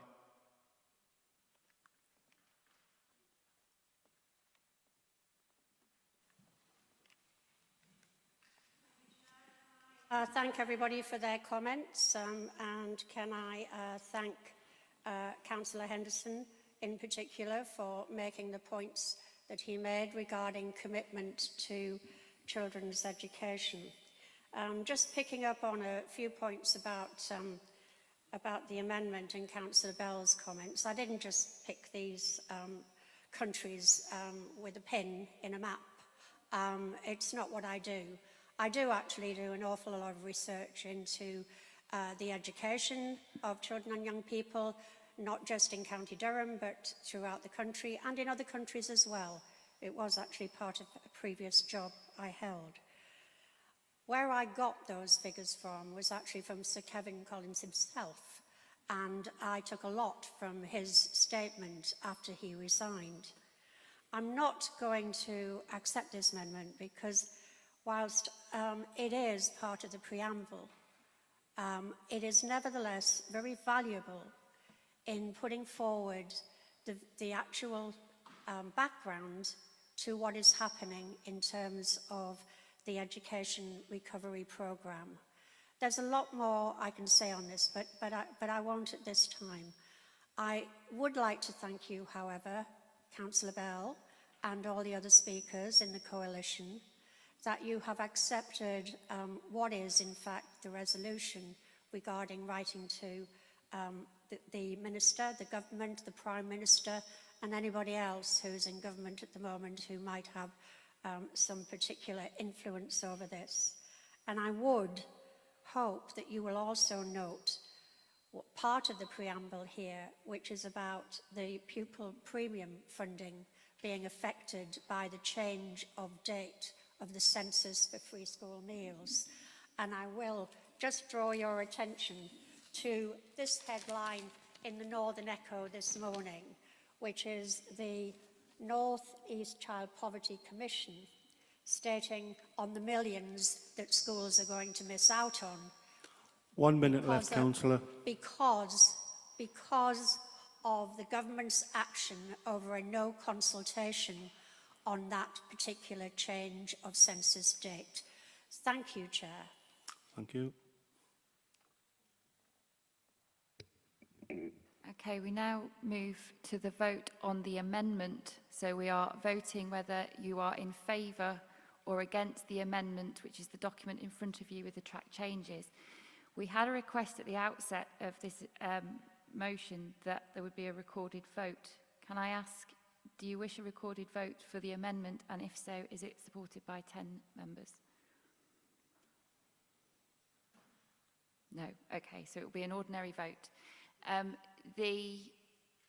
I say, it's to vote in favour of the amendment as shown on the documents in front of you. It is 1, against 2, 3 to abstain. If you press the wrong button, you can correct it by pressing the right one.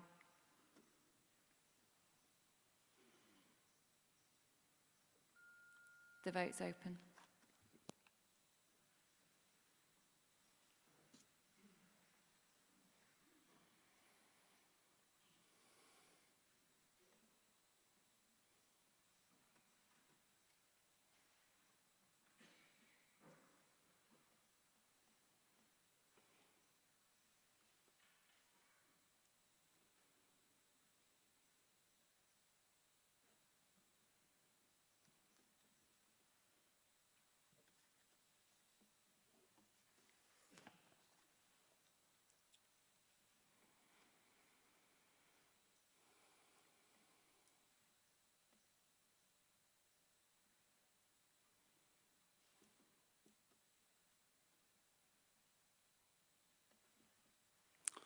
Votes closed, members.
You have a tie, members. 57 for the amendment, 57 against the amendment. So I, as your chair, have the casting vote. As for the amendment moved by Councillor Henderson or against, I'll move for the amendment.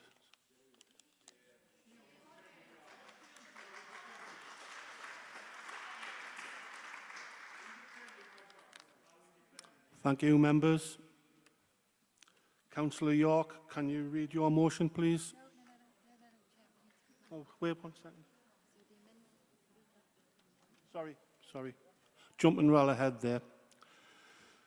The vote on the amendment was 57-57 with no abstentions.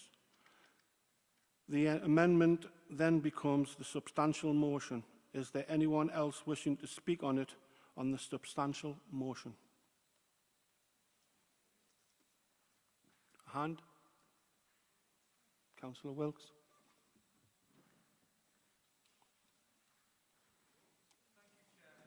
I fully support Councillor Gunn's motion as amended, stating the problem by getting straight to the point, as Councillor Henderson has pointed out, is exactly what is needed to make the government listen. A 13.6 billion shortfall in what is needed for our schools is simply unacceptable. And the government must listen to what its own advisers have said and what we are all saying here today. And Councillor Gunn's pupil premium comment also needs the support of all of us and of government to change that problematic issue which has occurred, quite frankly, because of the government. The impact on our children of failing to make sure that the funding is there now will have an enormous negative ramification, not only for our children, but on our whole society. So I fully support the motion as amended. We need the funding in now for our schools now. Otherwise, we're going to see some serious issues down the line, and the government will be to blame. Councillor McKeon.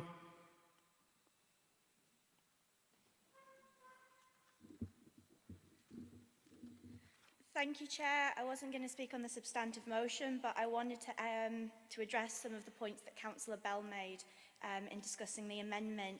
I was under the impression that politicians were meant to broaden their minds in the service to their community. My apologies. In the future, I'll try and dumb it down, because I just think that what he said was quite disgraceful. According to his own Prime Minister, we now live in global Britain. So actually, I think it is pertinent to look at how education works around the rest of the world. And take, for example, the United States of America. Isn't this government meant to be negotiating for a trade deal with the USA? Now, that's going to impact on goods and services and the movement of the workforce. So if we're going into a trade negotiation and deal with America, does it really work if we put our own children at an educational disadvantage coming out of the pandemic? What does that mean for my cousins who are 16, 17, sitting their exams now, not getting the support that they need from their government? What does that mean when they enter a workforce with that level of competition? Quite frankly, I think it's short-sightedness. I mean, global Britain, levelling up. I think Councillor Bell just pointed out, it's all slogans, isn't it? It's nothing really real.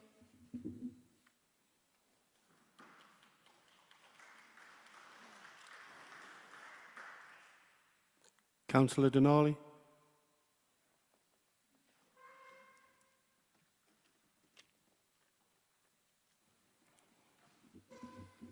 Councillor Dinelly, Blackhall's Division. Thank you, Chair. I just wanted to point out that often it is really important to have statistics in a motion. Obviously, the amendment was voted for, and we're speaking about the substantive motion here.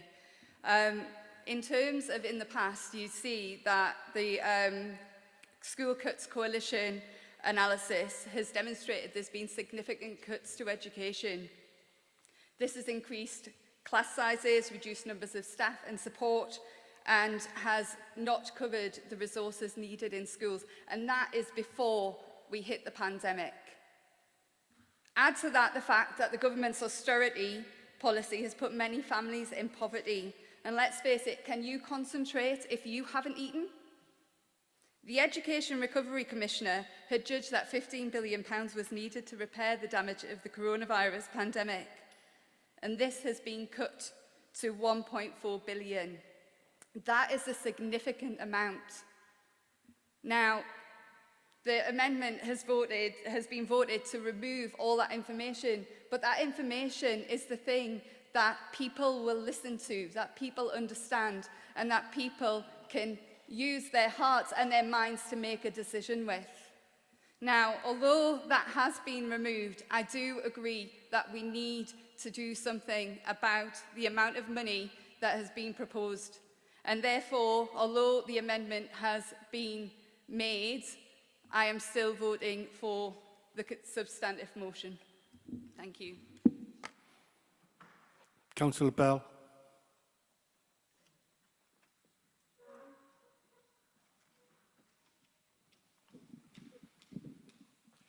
Thanks, Chair. I think we need to be crystal clear that the amendment which deleted paragraphs 2 and 3 is now the substantive motion. So I'm sure the monitoring officer, when we come to vote, will reiterate that yet again. I do feel many Labour members are actually struggling to keep up with the argument here, and they seem to think that the amendment actually deleted the entire sense of the substantive motion. It didn't. Amendments can't, by definition. So the paragraph about the government's offer of £1.4 billion falling short, etc., is in there, and the action points at the end to the right to the Prime Minister and the government, and recognise that disadvantaged areas like County Durham should be given the highest priority, are both in there. So I'm kind of a little bit confused what it is that you're arguing about. However, I will make the final point. As well as being confused about what you're arguing about, I'm also confused about why you bring in extraneous matters like trade deals and the rest of it. If you're making comparisons about education spending with County Durham and elsewhere, would it not be more meaningful to look at the other home nations like Wales and Scotland and Northern Ireland, or even other EU nations? Why do you jump abroad? We have a council officer who is fond of making comparisons in budget documents with Surrey. By all means, wheel Surrey out and let's see some comparative data with that. But I do think if you want credibility in your motions, that you've got to make comparisons that are local and relevant to substantiate your motions. So I did not withdraw my comments at all. If Sir Kevin Collins wants to write a 100-page report, that's what he's paid for, looking across the world, that's fine by him. But I would urge local members within this county to do as members of the joint administration do and stand behind the education of our children and do everything that we can to support the education of our children. And the substantive motion, which is what the amendment was, is what we're talking about. And I urge all members to vote for the substantive motion. Thank you, Chair. Councillor Scott.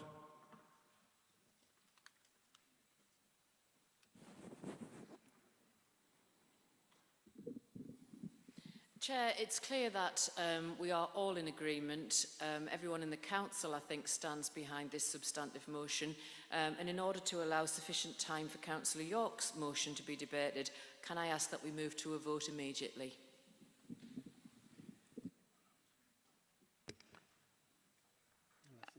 Okay, Chair, we now have a procedural motion to put this matter to a vote. Under the Council's procedure rules, you as Chair have to take a view as to whether or not the matter has been sufficiently debated. If that's the case,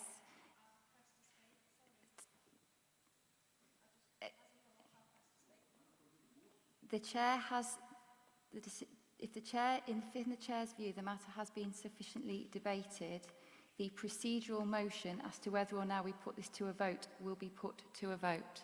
Councillor Surtees has indicated that she wished to speak. There are one other councillor that wishes to speak. So, Chair, it's a matter for you as to whether or not we continue with the debate or whether we put the procedural motion to a vote. I think it's been well discussed. I think we'll put this to the vote now, members.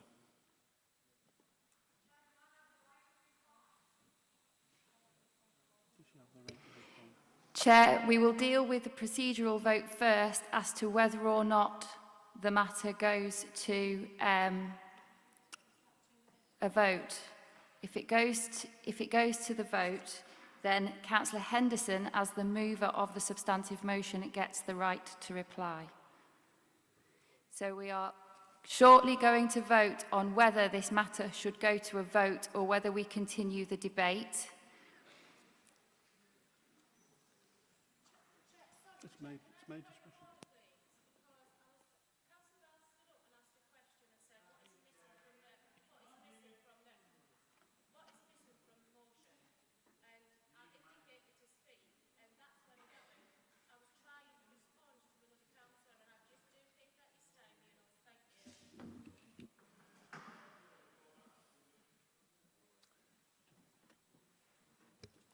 Members will go to the vote. So we are voting on whether to put this matter to the vote without hearing from others registered to speak other than the right of reply.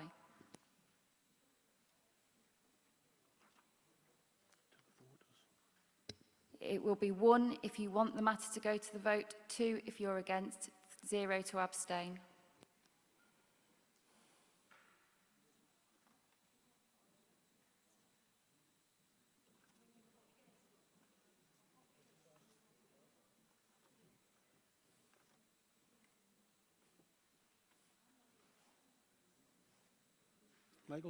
Michael?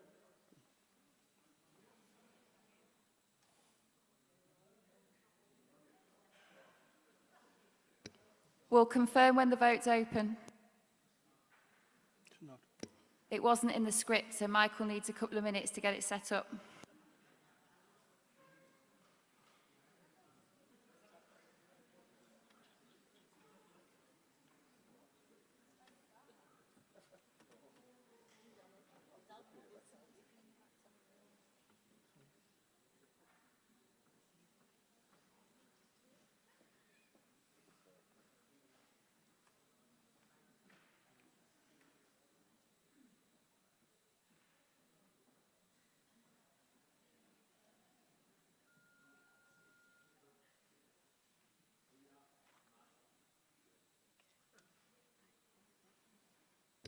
The vote is now open.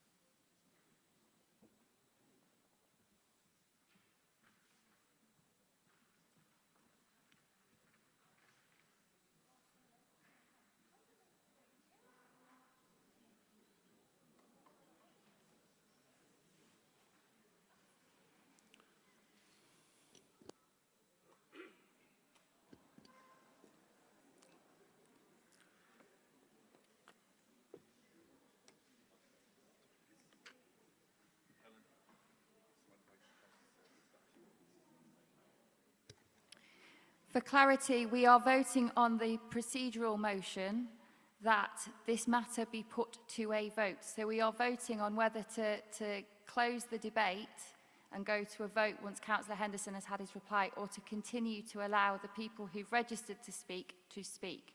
So if you want to go to a vote, press 1. If you want to continue the debate, press 2. 3 to abstain.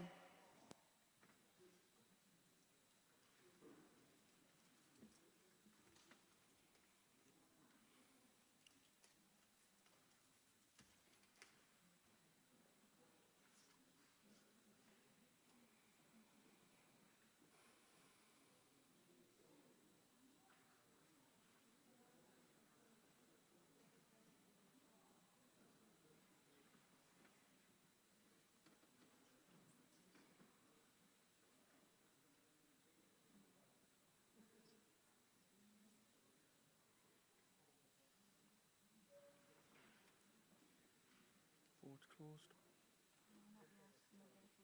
Is the vote closed?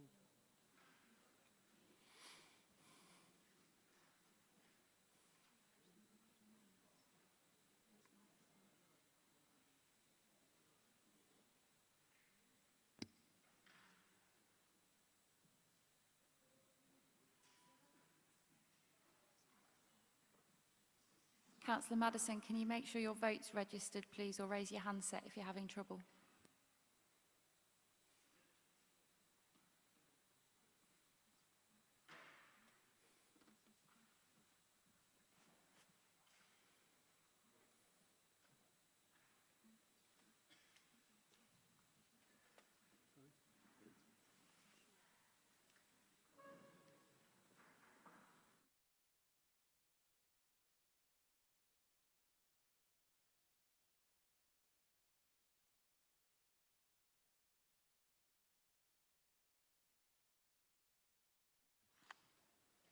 Councillor Scott, can you make sure your vote's recorded as well, please?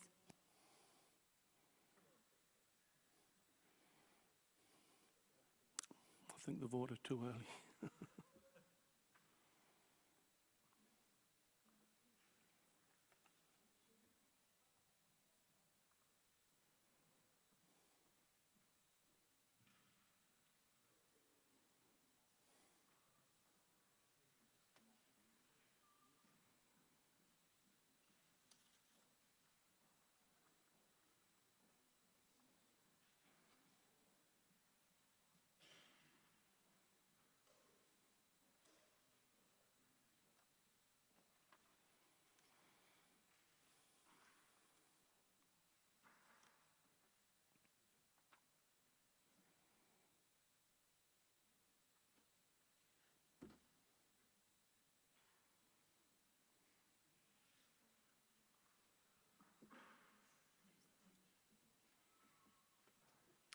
The vote is closed.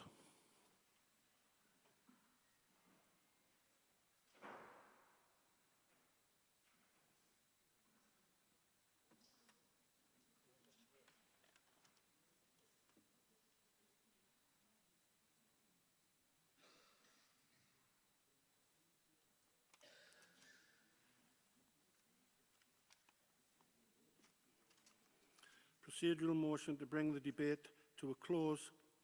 For 95, against 17, no abstentions. Motion is carried. Councillor Henderson, do you want to make a right of reply before we go to the vote on the motion?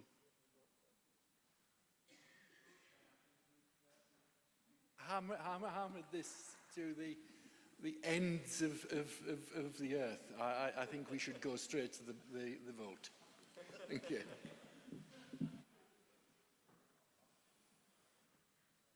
Pass over to Helen.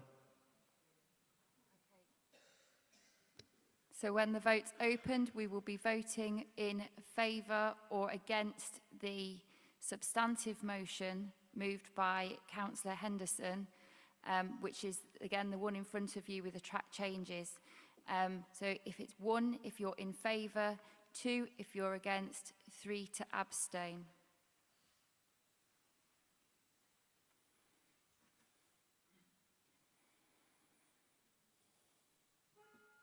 The vote's open.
Vote's closed.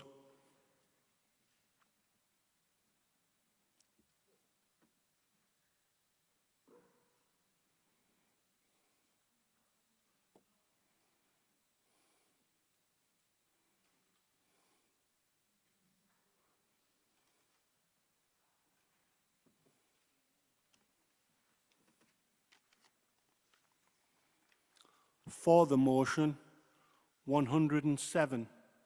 Against the motion, 5. Abstentions, 0. The motion is carried. Councillor York, can you move your motion, please?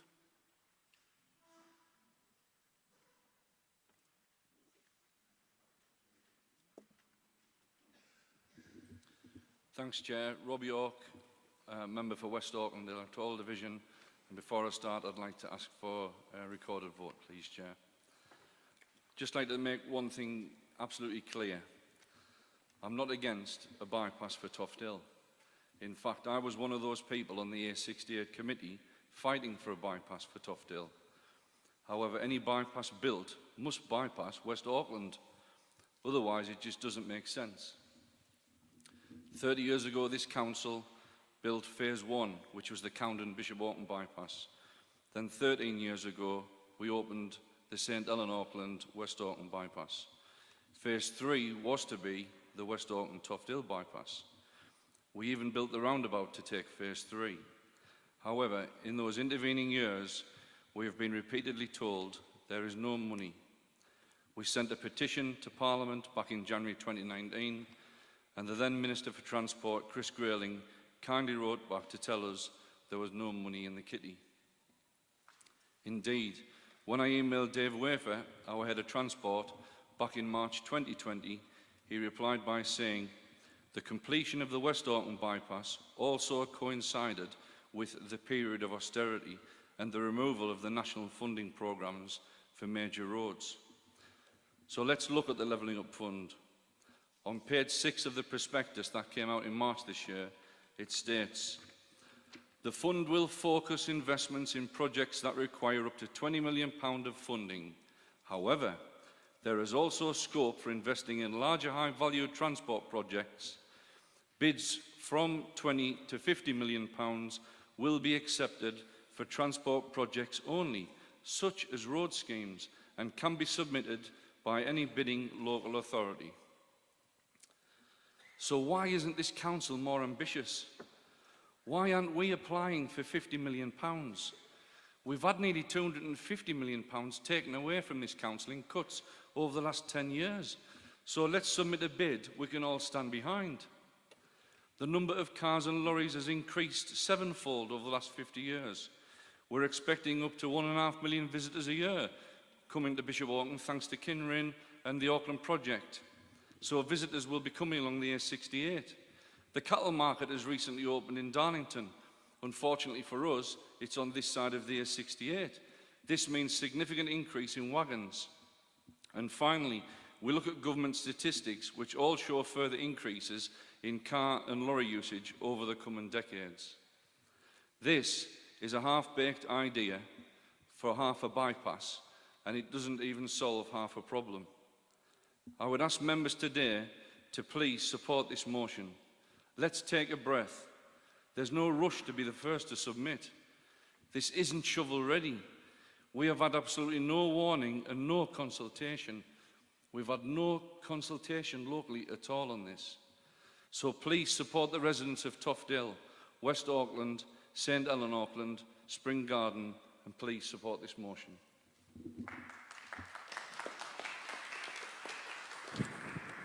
The motion will require a seconder.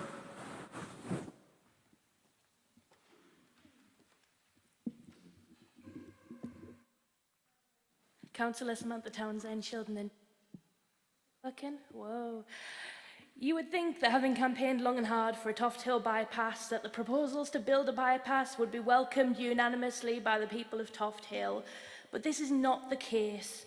John from the Sportsman Inn has gathered 80 signatures on a petition in less than a week objecting to this bypass. The people of Toft Hill and West Auckland know the bypass they've been waiting for. If you give them a map, they can draw the route. This is not what they were waiting for. It's half a job. It rips through businesses, farms, and irreplaceable countryside. Businesses have had compulsory purchase orders served on them out of the blue this week. If members wave it through without any consultation or scrutiny, the consequence is to destroy businesses and farms during an economic crisis, during a climate crisis, during a pandemic. We all want a Toft Hill bypass. We ask members to support us and support residents in requesting that Council take a step back and review the route. Consult with the people before you spend taxpayers' money destroying businesses. I suggest this is uncontroversial, as on the 11th of June, the Councillor James Rowlandson, the Cabinet Member of Resources, Investment and Assets, said to the Northern Echo, "We are committed to working in partnership and achieving the best outcomes for our communities and keeping them fully involved in all of our Levelling Up Fund plans." Thank you. Support this motion.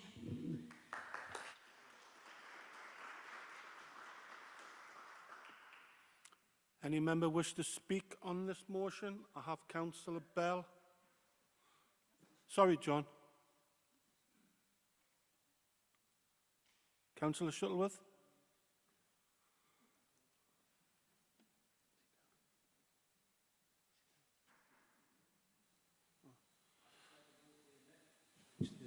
I'd just like to move the amendment as printed in front of you. What I would like to say is, over the last 4 years, Councillor York's been the shadow to the former Councillor Brian Stevens for highways, and I've never heard mention of the West Auckland bypass. Over the last 24 years as a member of this council, I've never seen such a scheme. What the council will do, they are quite prepared to discuss this with the parish council and take this forward together with the people of West Auckland. There is a factual error in the fact that Councillor York does say there'll be an increase in traffic. Well, the road, instead of going to the junction and turning right, will go straight down. So I don't see how there'll be an increase in traffic. And even the vehicles that go to the cattle mart that come from Weardale and everywhere else, they still go down, they're going to go down the same road. Nothing's changed.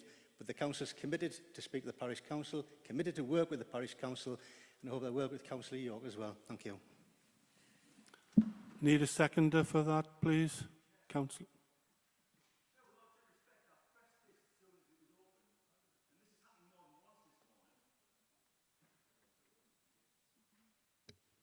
Councillor Kay, you are You're down. third. There's another two councillors ahead of you to register to speak. You're third. Councillor Bell.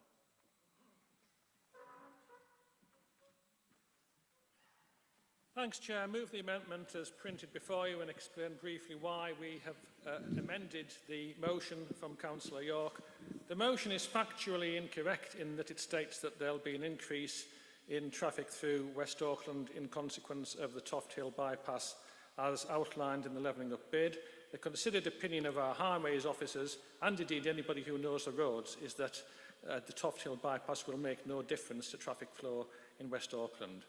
The second error that's implied in the motion, and that was stated by Councillor York, is when he speaks of the A688 bypass from Oakley service station to beyond the Sportsman's Inn as phase 3 of a plan, as if it was agreed and already lined up and all the rest of it. That is not the case.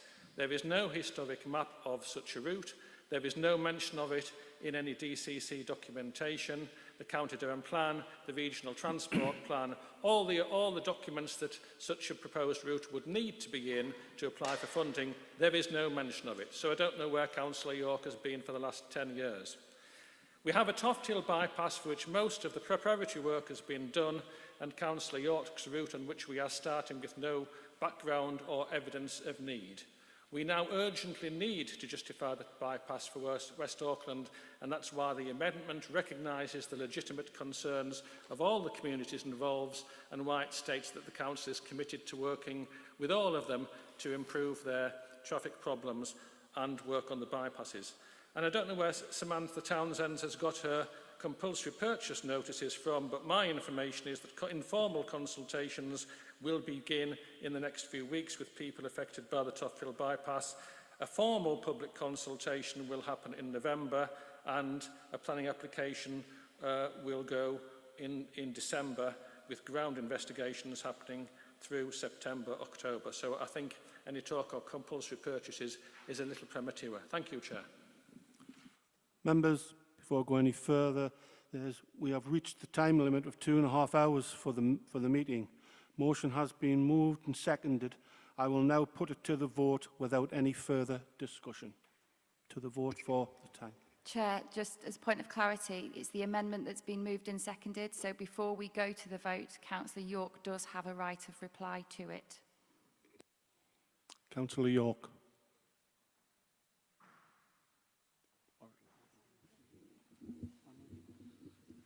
Thanks, Chair. I don't agree with the amendment. Councillor Shuttleworth, he reminds me of Rip Van Winkle. He's been asleep for 20 years in Weardale. Everybody knows that this plan was in the 2002 Teesdale plan. It was in the 2008, 11 and 16 plan for West Auckland Village. Those plans are adopted by this council, so everybody knew where the route was. The fact that they'd put the infrastructure in place 13 years ago, you don't have to be Einstein to work out where the next link of the phase 3 road's going to be. So I don't agree with that. Councillor Bell attended a public meeting last week where we had 164 people attend. There's a lot of ill feeling in West Auckland. There's a lot of people who feel disgruntled.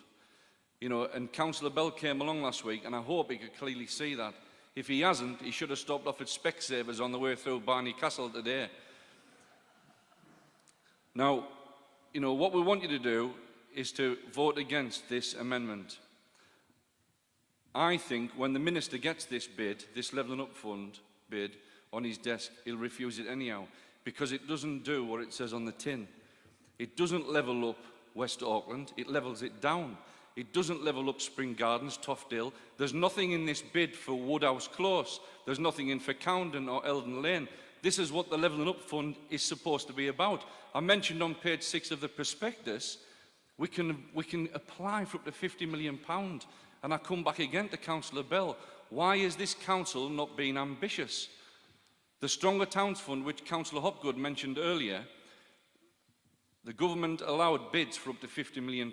The officers at this council suggested we go in at 20. We didn't. We went in at a higher bid. We ended up with £33.2 million. That's £13 million more. That would build this bypass. We've got to have the ambition at this council to move forward. And I'm sorry, but we don't under this new leadership.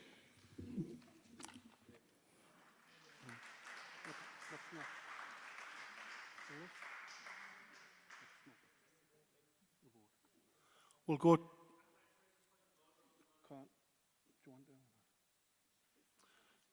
Very quick. Hang on, Mike's coming down.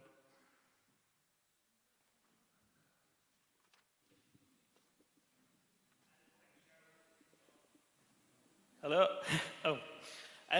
Sorry, Councillor Danny Wood, Palton Division. Just in relation to page 134 of the County Council's Constitution, item 12.7 relates to amendments on motions. Now, I've read carefully through Councillor York's motion and also read carefully through the proposed amendment which has been circulated today. To my mind, the purpose of the motion, there's three purposes to it. It seems to highlight specific concerns about the impact of the proposed bypass. It mentions and specifies and asks the council to resolve a specific start point and end point for a proposed bypass. And the motion also seeks a commitment that none of the communities mentioned would be adversely impacted by it. And my understanding of the amendment that's been circulated today is that it would negate all three of those purposes as they appear. Thank you, Chair. Okay. Helen? I think the amendment proposes a variation to the terms of the motion, so although it proposes a different course of action to that proposed by the original motion, it is still a valid amendment. It doesn't simply have the effect as it would as voting down, it proposes a different course of action. We'll go for the vote, members. Helen? So for clarity, we are voting on the amendment, which is the tracked changed version that is in front of you with the red text and text struck through. If you're voting in favour of the amendment, it's 1, 2 against, 3 to abstain.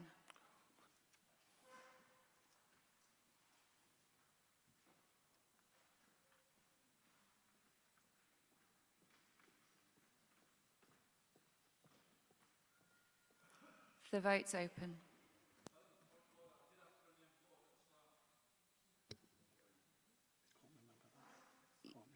You did ask for a named vote in relation to the substantive motion. That's correct, Councillor York. This is now the amendment. Do you wish a named vote in relation to the amendment? You need 10 members to support you.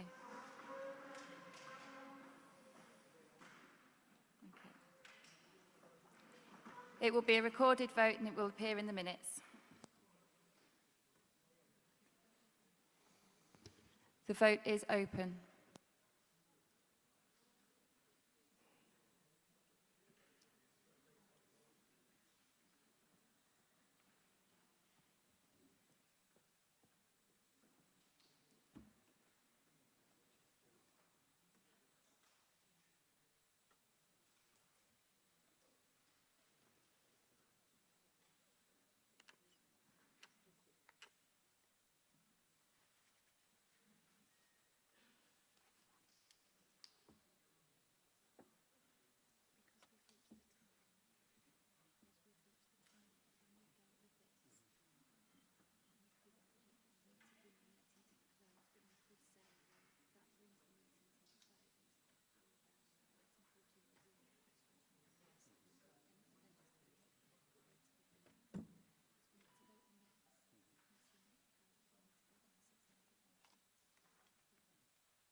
Councillor Idwell Roberts, can you make sure your vote's registered, please? Oh, apologies, you declared an interest. Vote closed.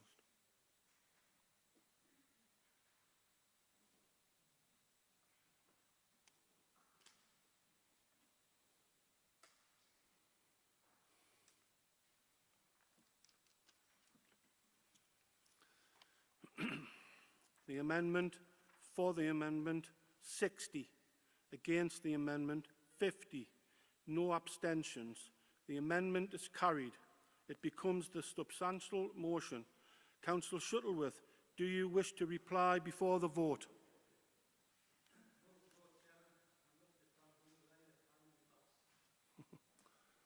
We'll go to the vote. We'll go to the vote. So the amendment has now become the substantive motion, and you are voting 1 in favour, 2 against, or 3 to abstain. So it's the amendment has become the substantive motion.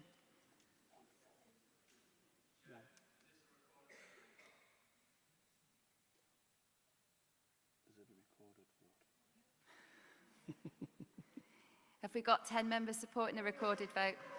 Yes.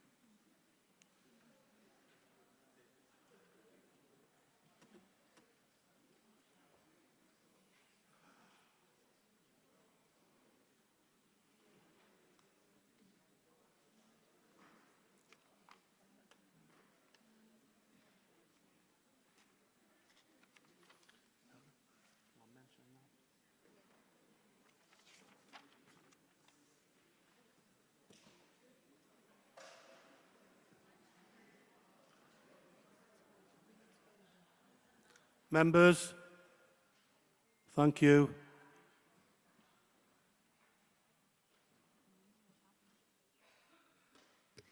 Can members just double check that your votes have been registered? There's quite a few still to be entered.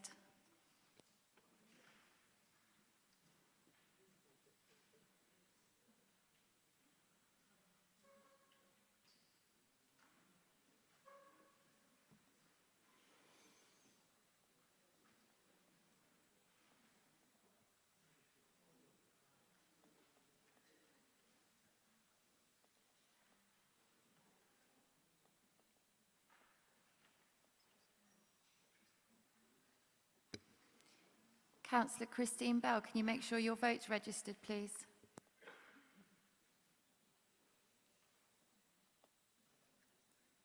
The vote is closed, members.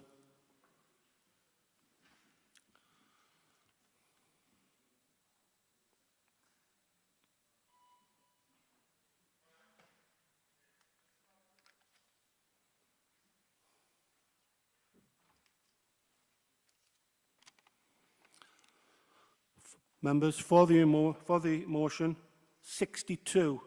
Against the motion, 49. No abstentions.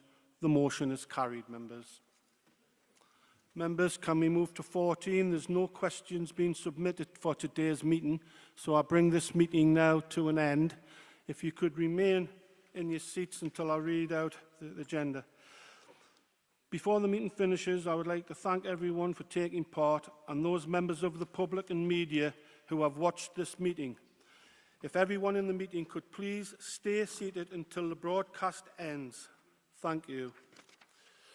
Could I remind those members who are also Charter trustees to stay for the Charter Trust meeting, which will commence shortly after a 15-minute break. You must remain in the same seat for that meeting.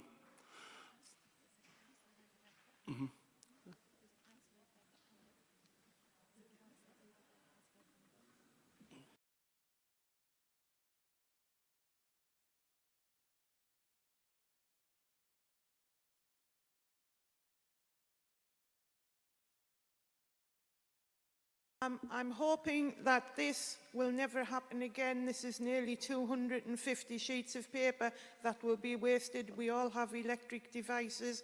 Can we make sure we don't waste paper like this again? Can we find another way of doing it? Thank you.